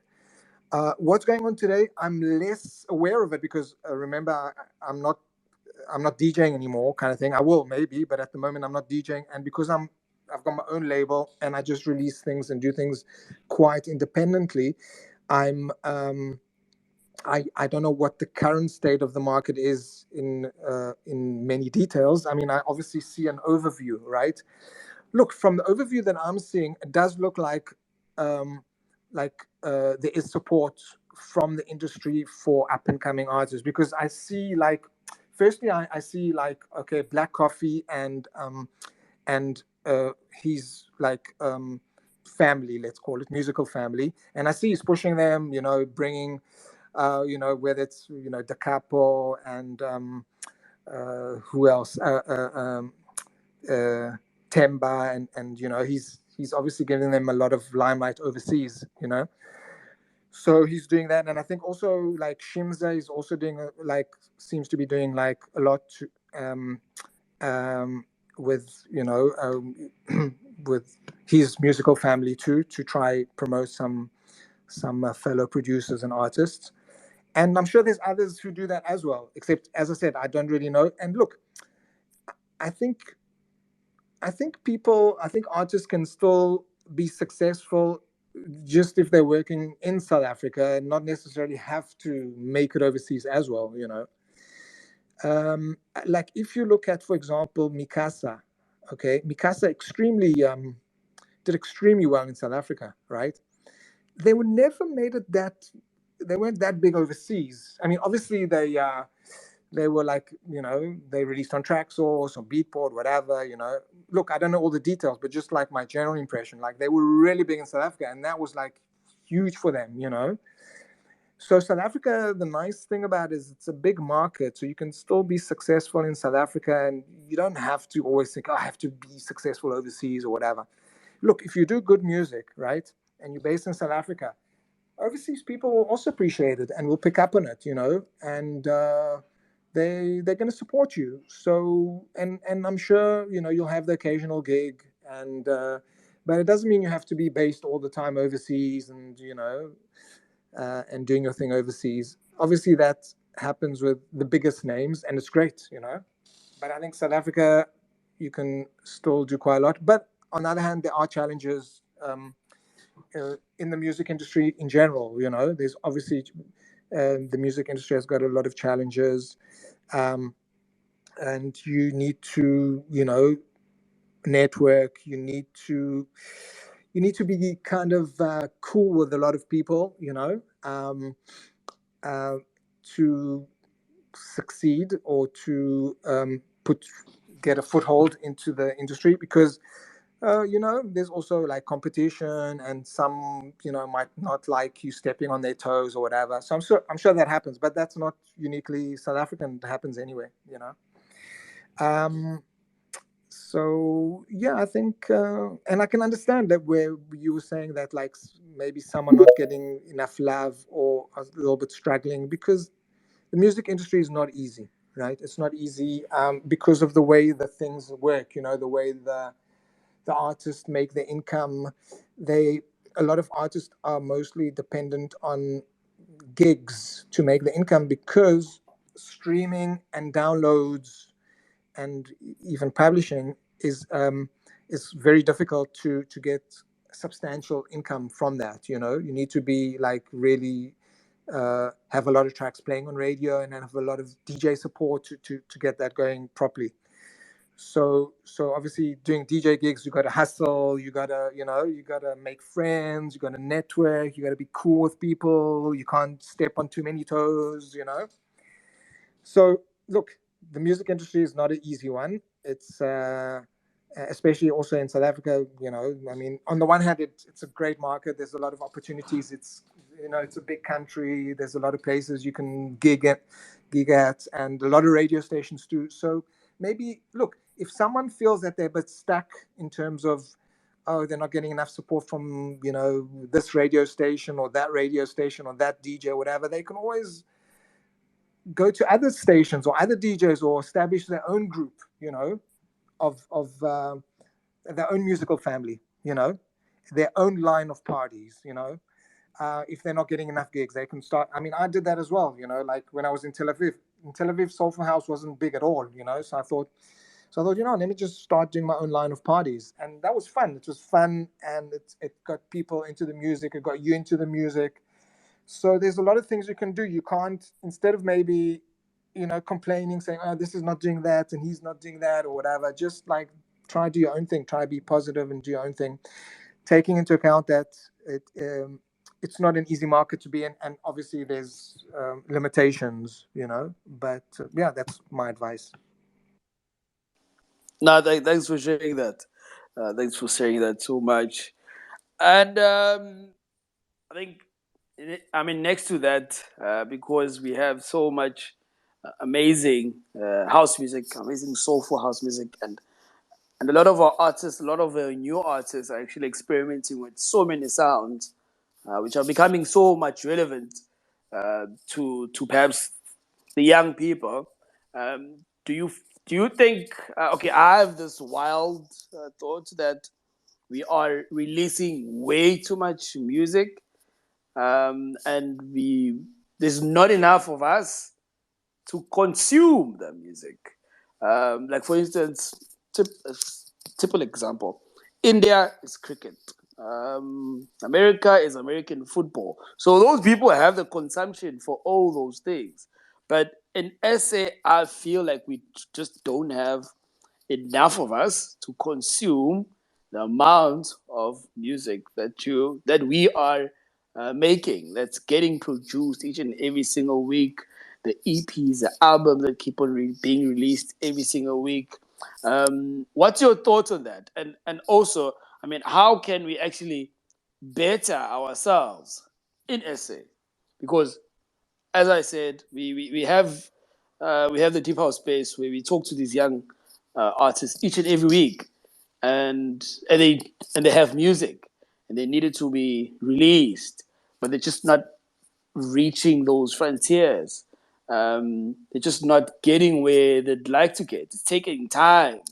Not everyone is buying their music. Not everyone is aware of Bandcamp or TrackSource or whatever. So, what do we need? What does South Africa actually need for its own self? Not a Faraza, not Faraza, but what do we need so that our artists don't fall through the cracks? Because that's actually what happens. Thank you. Sure. Well, there's two parts of the question. Firstly, I think it's a question of supply and demand kind of thing, going back to the old economics 101. So, look, if there's too many people releasing too many tracks and there's not enough people consuming it, then it will naturally sort itself out. In that, look, maybe there's just maybe the quality is good, but maybe it's just not good enough to kind of break through, to people. Because as I said, if the song is good, it's well produced, and it strikes an emotion, and it's got a good vocalist and all that stuff, if there's a vocal, then usually it will find a way to get out there, um, so if you have a situation where a lot of people are releasing, and then sometimes what's going to happen is that down the line, some of these people might realize, you know what, this maybe it's too hard, it's not for me. Unfortunately, this is how it works. It's not the way I want it to work, but this is how it works. There's just not enough demand. We're not being paid enough. It's not sustainable for us. And unfortunately, they're gonna, instead of doing music, they're gonna start saying, no, what, I can't do this anymore. I have to do a 9 to 5, And it happens to people that I know, which I think are talented, but are forced to work 9 to 5 to to make ends meet, and then they have less time for music, and then it's kind of like a frustrating thing. But this is unfortunately the kind of world that we live in at the moment, and it's got to do with like many factors are involved in that, just the way the economy is built, the way the marketing is built, and the way the markets are built, and the music industry itself. In the music industry, what I noticed was the artist usually makes the least amount, not the least, but yeah, usually. Like if you look, for example, at Spotify, right?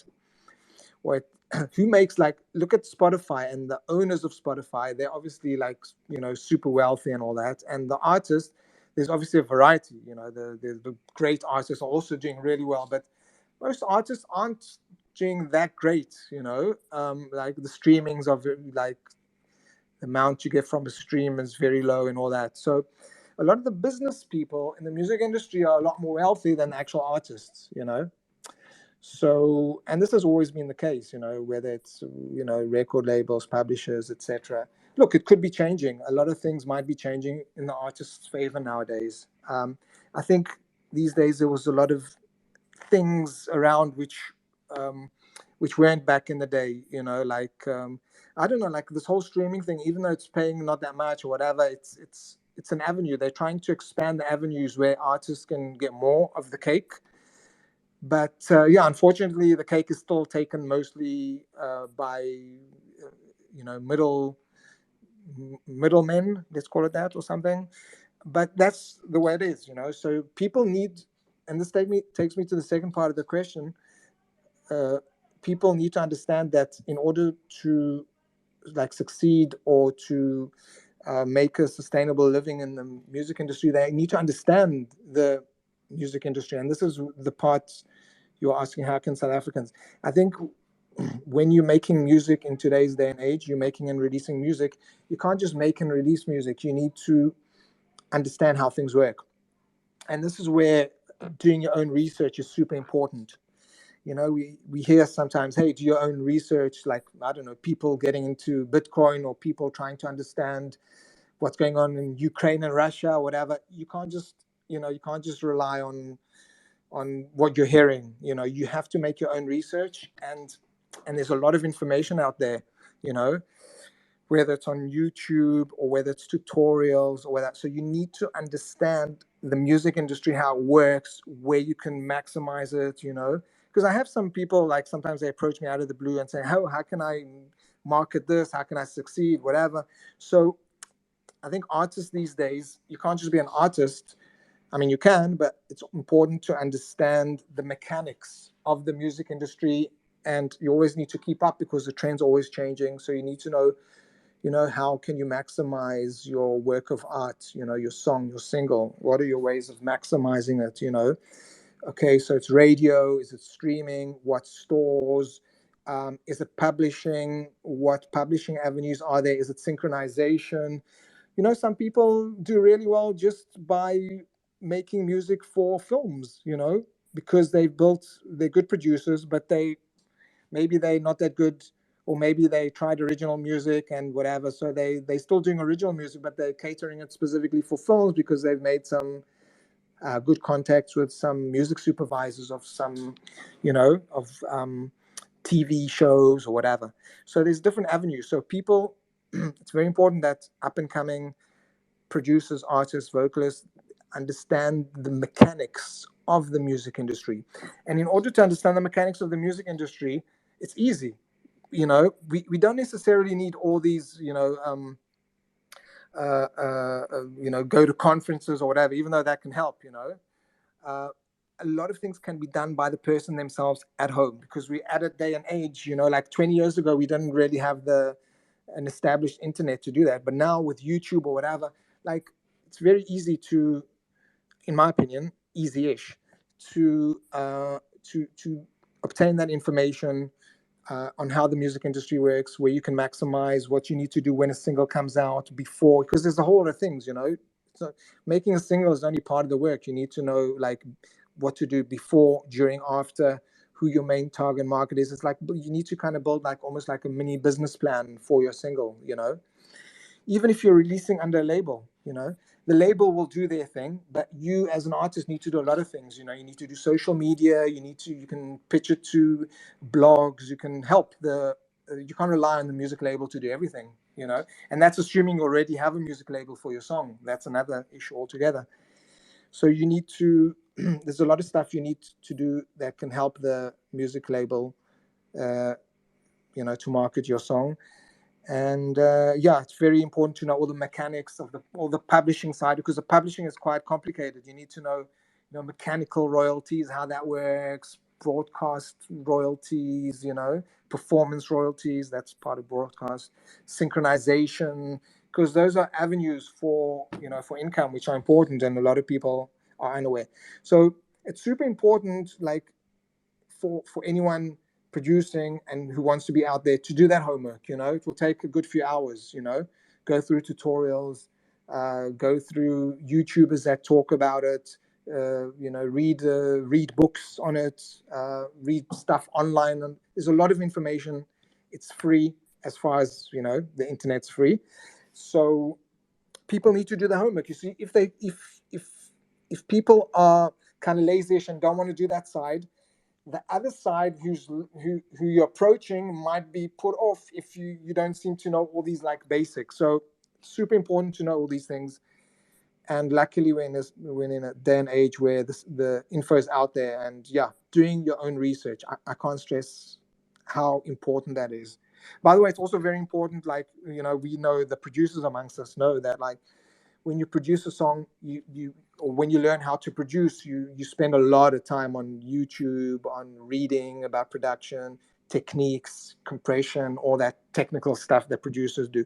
So the same that you produce, you need to also learn about production. You need to also learn about the mechanics and the way the music industry is built. And specifically in South Africa also, there's even a couple of books about the South African music industry, whatever. And you can always, follow podcasts, like, listen to whatever, Black Coffee, or, people who've already made it. They'll have a lot of like great insight onto what you can do to get out there and to understand the music industry. And so you can listen to podcasts, and specifically try to understand how the South African music industry works. But first, understand how the entire music industry works, or the main parts of it, and then you can be more specific in South Africa and see what you want to do.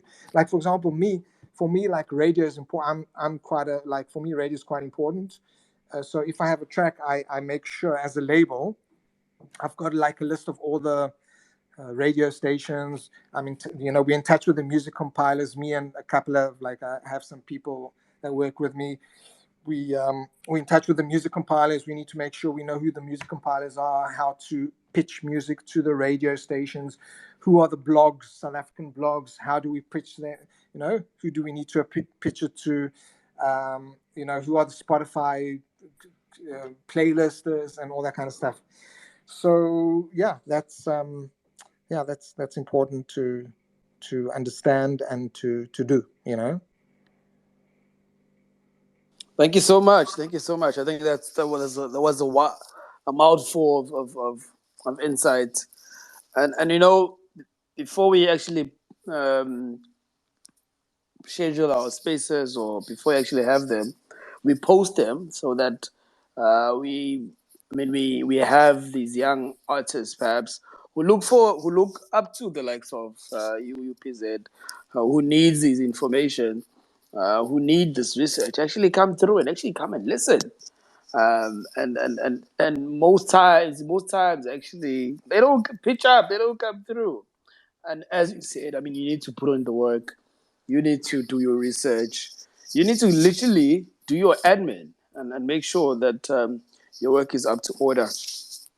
But and sorry to interrupt, but I think like shows like this are super important. I think you'll see that ultimately, like, up and coming people who will succeed at the end are people who will tune into shows like this, podcasts like this.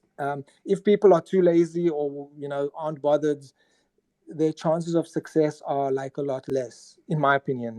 Because also, like, within this framework, even though it's kind of online or whatever, like, it's almost like a mini networking thing as well. And this is a podcast. So in a podcast, you learn a lot. Like, I listen to a lot of podcasts in many fields, because I'm interested in a bunch of things, like macroeconomics and geopolitics and the music. And so, for example, take Joe Rogan, right? If you listen to Joe Rogan's podcast and he interviews amazing minds on there, you learn so much. So, like, what's going on here with this little Twitter space thing is super important, because people can get to, there's a lot of great questions being asked. They can get a lot of information, and they can, obviously apply it to themselves and take something out of it. No, definitely. And I think we live in a country where people will actually jump onto something when they see some big heads doing it. So right now they're seeing the likes of Voxman with Red bucket head. Was in law. But anyway, we are almost 2 hours into the space. So U.P.Z, what we do in our space before we end, when we close off, so we give last remarks, and sometimes our last remarks can take like 3 hours or so. So hopefully, I don't want it to take that long today. But I just want to give perhaps two more questions in terms of when can we expect music from you? What's coming up next? Where can people see you?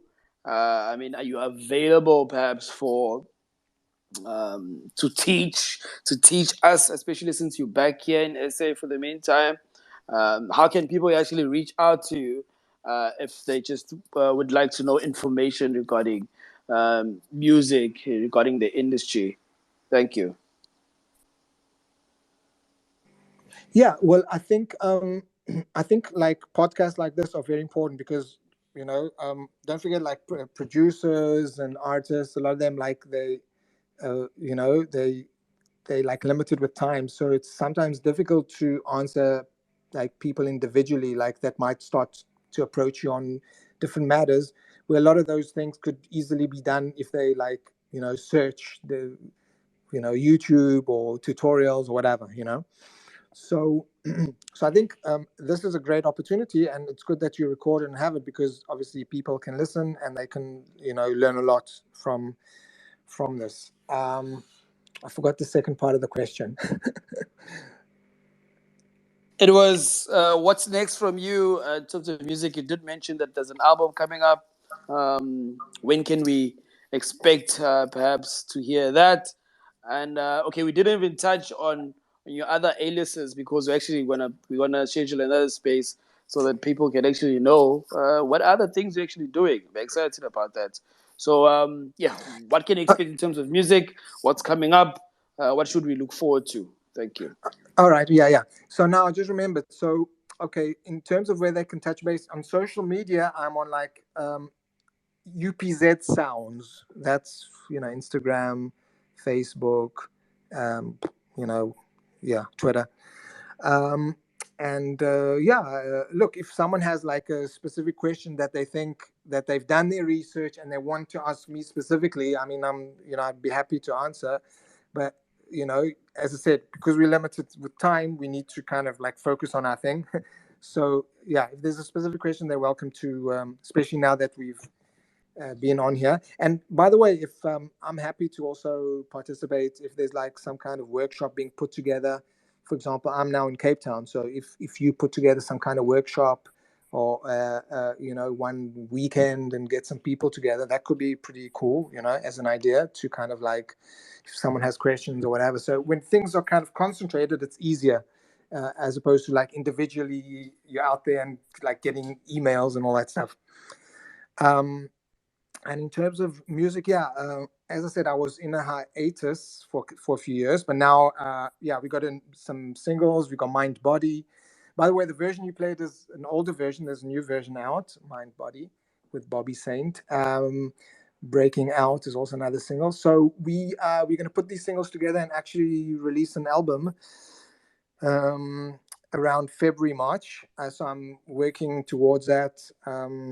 Also working with people like Geno Strike, PM Project, a vocalist from KZN called Boniso. It's very good, and hopefully other collaborations as well. So yeah, an album is scheduled for February, March. Hopefully it will be done by then. But there'll definitely be another single or two released in between. Occasional bootlegs or house edits like we did now with Slip Away, which is kind of like Summer Days. It's the same sample. I did that with Geno Strike, so we'll do some of those too. If they follow on the social media of soWHAT Records, which is soWHAT Rec, REC, that's where we post all the updates in terms of the new releases.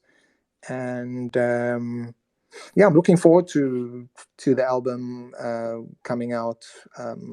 Especially after it's been a while since I released an album. So yeah, that's what one can expect. Great. U.P.Z, have you ever played perhaps in the likes of Tomorrowland or Ultra? Have you played there before? No, I have not. I mean, obviously, overseas. It was mainly clubs, right? Mainly club settings. In South Africa, I did various festivals, Botswana too. But yeah, overseas it was mainly club settings. But remember, in 2018, I kind of quit DJing, and as I said, I might actually get back into it. Like soon, especially if maybe in support of the album, I might do like shows which are supporting the album, featuring new tracks. But I might do it also in a semi-live kind of setting where I might get another musician on board, a musician or two. Before you were talking about a jazz podcast that you're gonna be having with where you're gonna interview the jazz musician. I love jazz music. I used to be a lot into like the jazz scene. I used to see a lot of jazz bands. So I'm gonna try and incorporate like a live musician or two, and yeah, that's where I'm going in terms of the DJing side of it. It's not a must. I don't know yet 100%, but that's the direction I'm thinking. No, lovely. I was asking that because Ultra is coming back next year. Yes, Ultra is coming back in March. On the 10th, it's going to be in Cape Town. And then on the 11th, which is Saturday, I think, it's going to be in Joburg. Yeah. So always look forward to that. I think that's a fire party. But let's do our last remarks as always. So if you're in the space, this is the last time perhaps you're going to get an opportunity to ever speak to U.P.Z. So please come up, please grab the mic. Even if we're just going to say bye or something, this is where we just give last remarks regarding today's space. And we thank our guest for his time and presence, as well as everyone else who has joined us. So let's start with Lloyd. Please go ahead, unmute your mic. The platform is yours. Yo, U.P.Z, man, shout out to you. Thanks for accepting the invite. If we could tell you the stories of of what's happening in the DMs when you try to bring producers to the space, it's quite hectic. They don't even reply; they just read the message and move on, which is quite sad. But yeah. I'm glad that you actually accepted the invite and you find this very interesting. I wish they would do the same. And I think there's very few of you guys that actually share the space even on your other socials. You share the poster there on Instagram, on Twitter, everywhere else. I think it's quite I can count to 5 or if not 4 of the producers that actually do that. The rest they don't even post anywhere. When you're telling them like, guys, you need to tell your other people on Facebook, on Instagram that you're gonna be on our space. Maybe there's someone who's been wanting to actually come and talk to you, but they haven't had the opportunity, and this is the only way you can actually talk to your favorite artist or producer. So thanks for coming through. We truly appreciate your time. Dango. It's a pleasure. Thanks, Lloyd. Thanks. Shout out, Lloyd. I see here the Chubby Ninja, Buga the DJ, was a part of quite an amazing space, which is called the Top of the Morning Space.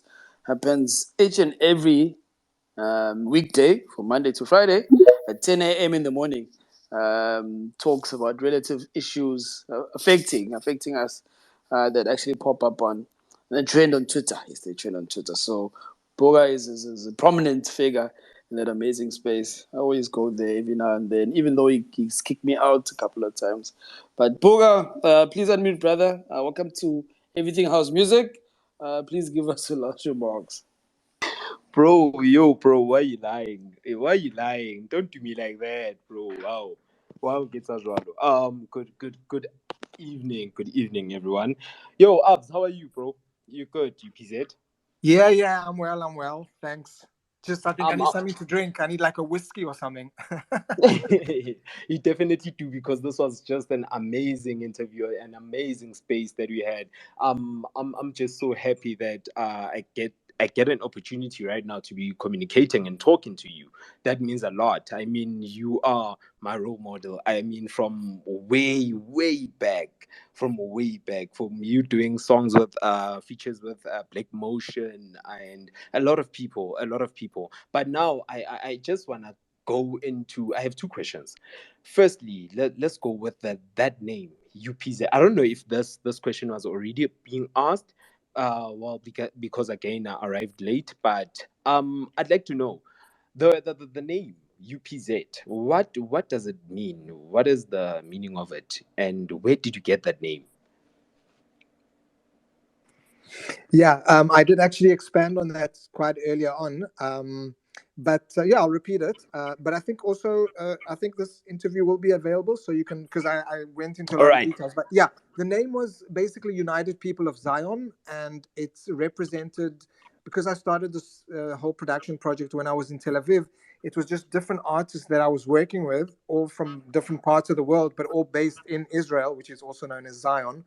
So so I called it United People of Zion, but obviously that's too long, so I don't use that name anymore. I just use UPZ. For me, it's much easier, you know. And yeah, that's where it comes from. Sometimes you might see that name popping up even on some old releases. Well, it actually does. That's hence why I was asking. But thank you very very much. I don't want you to delve into it that much, but you already did. But thank you very very much. And then the last question. I just wanted to know. So you, as UPZ, and soWHAT Records, does it allow? What about upcoming guys? Like, do your guys give an opportunity to maybe have an ear for upcoming guys and uh how does one come to maybe if they want to work with you or want you to just listen to their stuff and then like give feedback? How does one get a hold of you there? Yeah, look, I'm open to listening to new stuff, and if someone wants to send to me something, I refer them to our email info@sowhatrec.co.za. I ask them to please send some like SoundCloud links or something. As a label, we don't release too many singles per year. We're very like small, and but I do sometimes, obviously, if there's a single which I feel is within the genre and I think also has radio potential, and I feel that I could give it justice. If it's on my label, then yes, I will sign. Like for example, we mentioned him before, Gino Strike. He does some great soulful house, and we signed one of his tracks, and now we're working on some additional collaborations with him. And yes, I'm always open, even if it's not going to be a collaboration or release. I like producers that are fresh and new, and sometimes it could be for a remix or a rework, which I can do with them, or even a collaboration, you know. So, or if it's a good vocalist. So I'm always open to listen, you know, to new producers and new sounds, new vocalists. No, man, thank you very, very much. That's just all that I wanted to know. I don't want to waste any of your time. I mean, you've been here for quite a while now. But yeah, thank you very, very much. Vox, Lloyd, Miss LP, thank you guys. I hope you guys are doing great as well. But yeah, thank you. Shout out to the short chubby ninja. He mentioned that he's one of your biggest fans and role model, but he didn't come here when the interview started. Imagine that. But I guess perhaps that's what chubby short ninjas are. But shout out, brother. Thanks for joining. Let's give the mic. Let's give the mic to Goofy. Goofy, unmute anja. Dumela anja. Eta Voxman, good evening everyone. Lloyd, Miss LP, listeners, short guy. uh, good evening UPZ, thanks for coming through. I'm also a big fan. I still rock Believing even today. I think I was playing it last night just before I slept. So yeah. Another thing, I would like to thank you for what you said about uh, people having to listen to podcasts, and doing the research about the trends of the industry, what's going on, what you have to do. You don't just make a song and then you post it and you think that you will go big. We all need to do our research. Uh, Especially as producers. I know a lot of them underground producers who just like to make songs and expect their friends and their communities to push them, and they expect to be big, but they don't do the work. They don't do the research. And I think another weakness is they expect to do things alone. You can never do things alone, not in this time and age. You need to do things as a team. You need a manager, a friend. You need connections. You need to know venues. You need to know all these kind of things to push ourselves and to be better and to reach whatever levels that we want. So I thank you for that. And also to what Lloyd said, we we need to share the the spaces, the upcoming spaces, especially us as listeners and followers, who are here week in, week out. I haven't been here for like 2 to 3 weeks, I think, but I've been seeing the posters. I see Voxman, I see Lloyd on Twitter, here, even on Instagram. Now and then I'll share, I'll like, I'll let people know about it. So, so yeah, that's all from me. Thanks, UPZ. Now that I know you're in Cape Town, yeah, I'll look forward to meeting you one day. Thanks. Sure, thanks, thank you.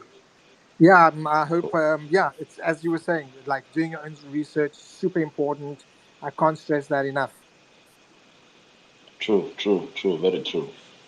Thanks. Sio Kufi. Thanks for coming through, brother. Thanks for coming through. Let's give the mic to some amazing voice that we have in our spaces. And I always just when before we have him, like I make sure that Mr. LP must come through, because I think we need this female spectrum in our spaces. Just adds finesse. It makes the house a bit warmer. So pleasure to always have her with her mind as well as soul. Miss LP, please give us your last remark. Thank you,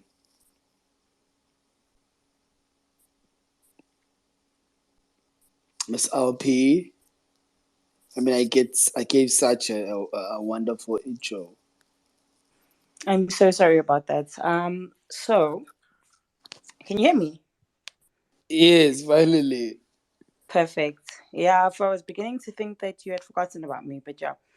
I think just basically I think in closing from my side, and I mean obviously there's been a little bit of this and there that's been shared that kind of speaks to this. So maybe just to basically sum it up, my question would probably be what do you genuinely want to be remembered for? So what is the legacy that you want to leave behind? What is the blueprint, if I can put it that way, that you want to leave behind? Well, I think it's important for me, like when you, in terms of like, because we're about the music, right? Like at least I am, So I think if you instill a memory relating to your music, because it's like songs are almost like a not a fingerprint, but like they represent like a journey in your life. I'm talking about as a listener. you know so I think for me one of the most touching things is that, and I was speaking about it with a friend the other day, that like I was telling him, he was saying, yeah, the song, like it's got a lot of views or whatever. I said, yeah, but look at the comments, look at how it's affecting people, and you can, like, if you look at like some of the songs or whatever, for me, like one of the most important things, like if you look at like the comments on, say, Pure Surprise or Believing or whatever, Uzongilinda, like you can see that it's like touched people at a certain stage of their lives. It reminds them of something, of a person they were close to. It evokes a certain memory, and if that memory is positive and it's caused, a memory is something, obviously, can be positive or negative. So if you installed a positive memory, that's like there for life kind of thing. So for me, that's quite rewarding, to do that. Obviously, you also want, as like, not just people loving it, but you want a lot of people to love it, kind of thing. I mean, it doesn't happen all the time, but that's like, it always makes it better if a lot more people love it. But yeah, if you manage to impact someone's life in a short way for a period of time, and music, good music sometimes lasts, beyond just, that 1 year period, 2 year period, like the other gent before saying yesterday he played Believing, so for me that's great, the longevity of music, hopefully, and the emotion that it evokes. Those are the things that are important for me. Obviously there's other things, but like if there's that aspect, that will last. So even when I'm gone, whatever, hopefully, someone will sample or do a cover of some of the songs and it could live on, so who knows. So yeah, that's an important aspect for me. Obviously there's other aspects which are important, but that's definitely one of them. I must say, I'm very appreciative of just how you like a person will ask you something and you'll really just go with it. It's very interesting. But I think just one last thing. I'm gonna put you on the spot a little bit. So we have touched on some of the vocalists that you worked with. Could you maybe just tell me which have been your favorites? Maybe let's say top 3 and why. Um.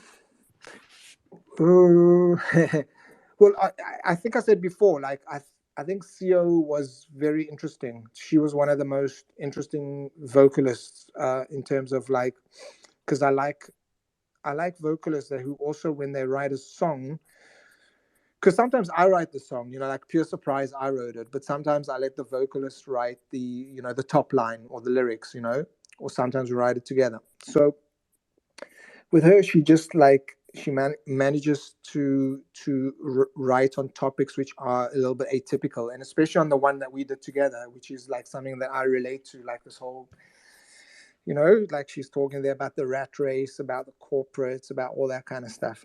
It's very deep as far as I'm concerned, which I like.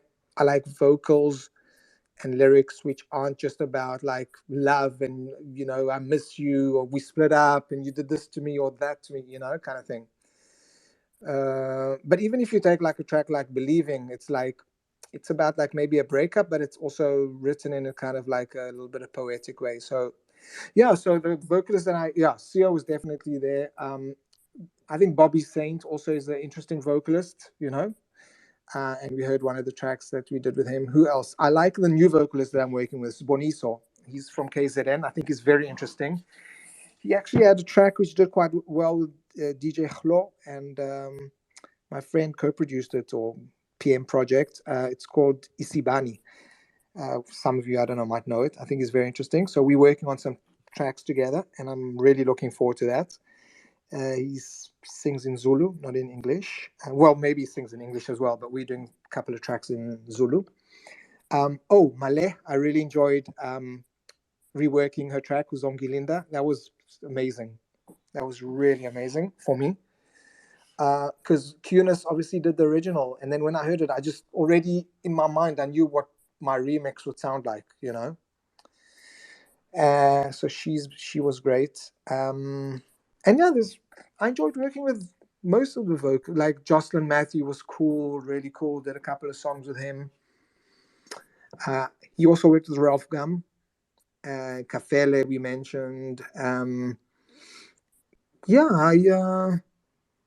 enjoy working in general with vocalists. I usually work 2 or 3 songs with the vocal, and then I try find another vocalist. So I have some on my radar which I'd like to work with also in the future, but let's wait and see how that unfolds. I feel like you mentioned almost all of them, but it's fine. We'll let it go. um, No, there's a lot more. Trust me, there's a lot more. I'm There's a just lot more, joking. but Yeah. I don't have like my song list in front of me. But yeah, but also it's not just vocalists. I also work with like other producers too, as people know, and like either for remixes or co-productions. But yeah, I mean, yeah, vocal is one of my things that because I'm not a vocalist myself really, except maybe for one or two tracks where I kind of tweak the vocal and you don't even know that it's me. But yeah, vocalists. I'm always excited about listening to new edgy vocalists. Mm. No, thank you. And I think I'm going to leave it there. Just basically, thank you so much for this evening. It's been quite an eye opener, I think, for me. It's always interesting when you start to understand a person, I think, musically. But when you take it a bit of a step further and you start now connecting with the voice behind it, the brain behind it. And as I said, you're so detailed, you're so articulate in the way that you explain things. And even it's crazy. You take people on a journey when you obviously create your music, but even in the way that you explain, whether it's the journey or it's things about the industry and so for me this has really just been a complete pleasure. I thought that it would actually be worse for me because, as I said in the beginning, obviously, being such a big fan, I thought that I would really be mincing my words, but I think I did okay. But I think just really, really thank you so much for your time, more than anything else, and really, really appreciate it. And one last thing, it really would have been an injustice if you didn't, for lack of a better term, if there was no rebirth, so to speak, of you, if you had completely left, it would have been such an injustice. I speak for myself, and I think a lot of people when I say that. So thank you, thank you, thank you. Oh, great! Thanks. No, I appreciate your words, and yeah, no, you did excellent. I mean, your questions were very well structured and delivered. And no, it was for me. It was also like a new format because for me, this is more like a podcast. I mean, I've had like longish interviews before, but this is the longest, definitely. And in my mind, it was more like people have made time to kind of listen in or whatever. So I thought I need to not need to, but it would be good that they get like some in depth, like a podcaster would like. Because as I said, I listen to a lot of like different podcasts. Some of them are 3 hours long. So it's nice to let the person express themselves and bring something, and maybe some people here who are listening live, and maybe down the line who will listen to the recording will benefit and gain something from it. Thanks once again, Voxman. Thank you so much for the platform once again. It's an honor. It's an honor having you beside us. Shout out to Miss LP. Thank you for sparing your time, your precious time with us, and joining us and being a part of this amazing thing we do. From my side, U.P.Z. It's been great. It's been great just getting to know you. I think we've had a couple of phone calls where we've just been chatting, and as a fan, and I think what has made me better over the past year or so regarding the industry, regarding the house music, is that there's so many aspects that are actually happening in the industry. There's so many things that are affecting artists, producers, singers, vocalists. There's so many things that is just happening that we as fans are blinded by. We as fans don't really see or really get to know about. And we get to understand this further in our spaces. We get to know you. We get to really feel the person that you are. We get to better understand your music and your life and why this happened, why your name is like that. And I think as a fan, I'm really enjoying that. I'm really, really enjoying that you don't just become an ordinary supporter. You become more than that because you just get to know the person in a more in-depth feel. So it's been an honor. It's been an absolute honor. We did talk that one of these days, yes, we have to meet up. Seeing that we're also in the same city, definitely. So it's been an honor from my side. Hopefully the listeners also have enjoyed this 2 hours and over 20 minutes or so with us talking to you. Lloyd did complain that we talk a lot, but that's what we do here. So I'm absolutely grateful. Thank you so much for your time. And of course, we're gonna plan another one, another space, I believe in November or so. So people can actually look forward to that, which is one of your other aliases. So that's interesting. So people can actually get to find out about that. Thank you so much. Thank you so much for your time. I think now you can actually go and get the whiskey. You can go and get that whiskey and just relax a bit. So, for my Yeah. side, thank you so much, brother. No, thanks again for having me. It was great, and I enjoyed the questions that everyone asked, that you guys asked, the host and some of the speaker, the some of the guests, and yeah, it was great to share my journey, and hopefully, you know, it will be of some benefit to some of the listeners. And no, it's been great overall. Very good experience, and I hope and I'm sure your show will go on to grow from here. And yeah, good luck with everything, and looking forward to meeting you in person as well. When we obviously we close by, so hopefully that will happen soon. Definitely, definitely. That's definitely gonna happen. So, thank you so much, UPZ, and shout out to everyone else. Shout out to each and every person that has been here interacting. Even the ones that are always shy to grab the mic, it's okay. It's okay. We've accepted. We've accepted. But thank you so much. Thanks for coming through and joining us.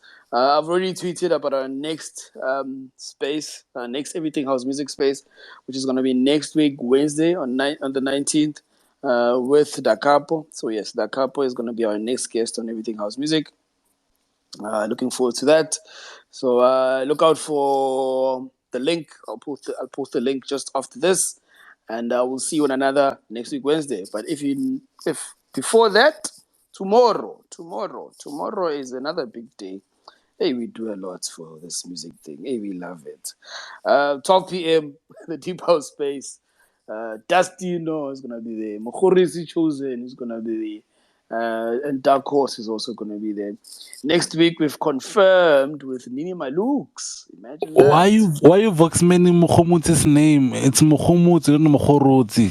Mokhomutzi. Ah, aish, Vox, I've got this aish, one. Don't stress. I've got you, Voxy. aish. This is coming now from Mr. UPS. Is it the same guy? Anyway, yes, next week Nini Malukes is gonna be showing us on the Deep House Space. Is gonna come through on Friday. Yeah, nah. People just make you look bad. Imagine in front of the people. So thanks for joining us. Thanks for coming through, everyone. Please enjoy the rest of your Thursday. Keep well. As always, as I did say, our spaces are recorded, so you can go and listen to them again. If not on Twitter Spaces, you can go to my YouTube channel and check them out there. Good night. Good night. And thank you so much to everyone. Foxman, Please. Yes, UPZ? are you gonna sign out with a song, maybe?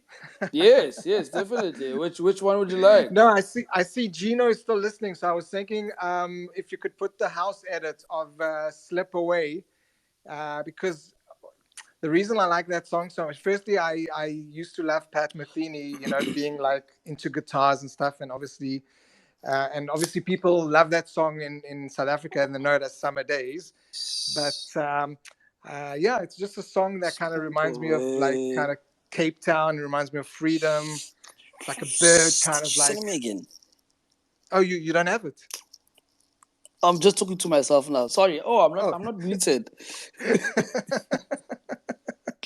Carry on. Carry on. So if you want, you can sign out with that track. And yeah, I hope everyone has a great evening. And thanks again. Okay. Let me check again. Let me check. I think you did send it to me, right? Yeah, I did. Oh my The Dropbox goodness. link. Oh my goodness. Okay. It's gonna play definitely. It's gonna play definitely. But before then. As a matter of fact, Okay, you know what? As a matter of fact, we might be giving that track away for free, right? Oh So yes. yes. Okay, so yeah, just maybe keep a lookout on our social media. Myself, Gino Strike, will update you when we'll put it up for free because it is like kind of like a bootleg. So yeah, we'll do that. Oh yes, yes. I'm here. I'm here. I'm here. Find it. Find it. I don't take much long, so I found it. But thank you so much. Thank you so much. U.P.Z. Thanks for reminding me. Actually, I lost track of this. I absolutely did. Thank you, thank you, thank you. Again, please enjoy the evening and keep well, please. Happy Thursday. Happy Thursday, everyone. It's been a Thanks again. grand one. Cheers. Happy Thursday. House music, propelling sounds with meaning, delivering on emotions that lack feeding. Intact, your souls have no peeling. Everything house music, casting spells on unlearned beings, bringing them to the underground. These are grooves that are worthy. House music is where it's at, believe me. Everything house music.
Thanks again to everyone.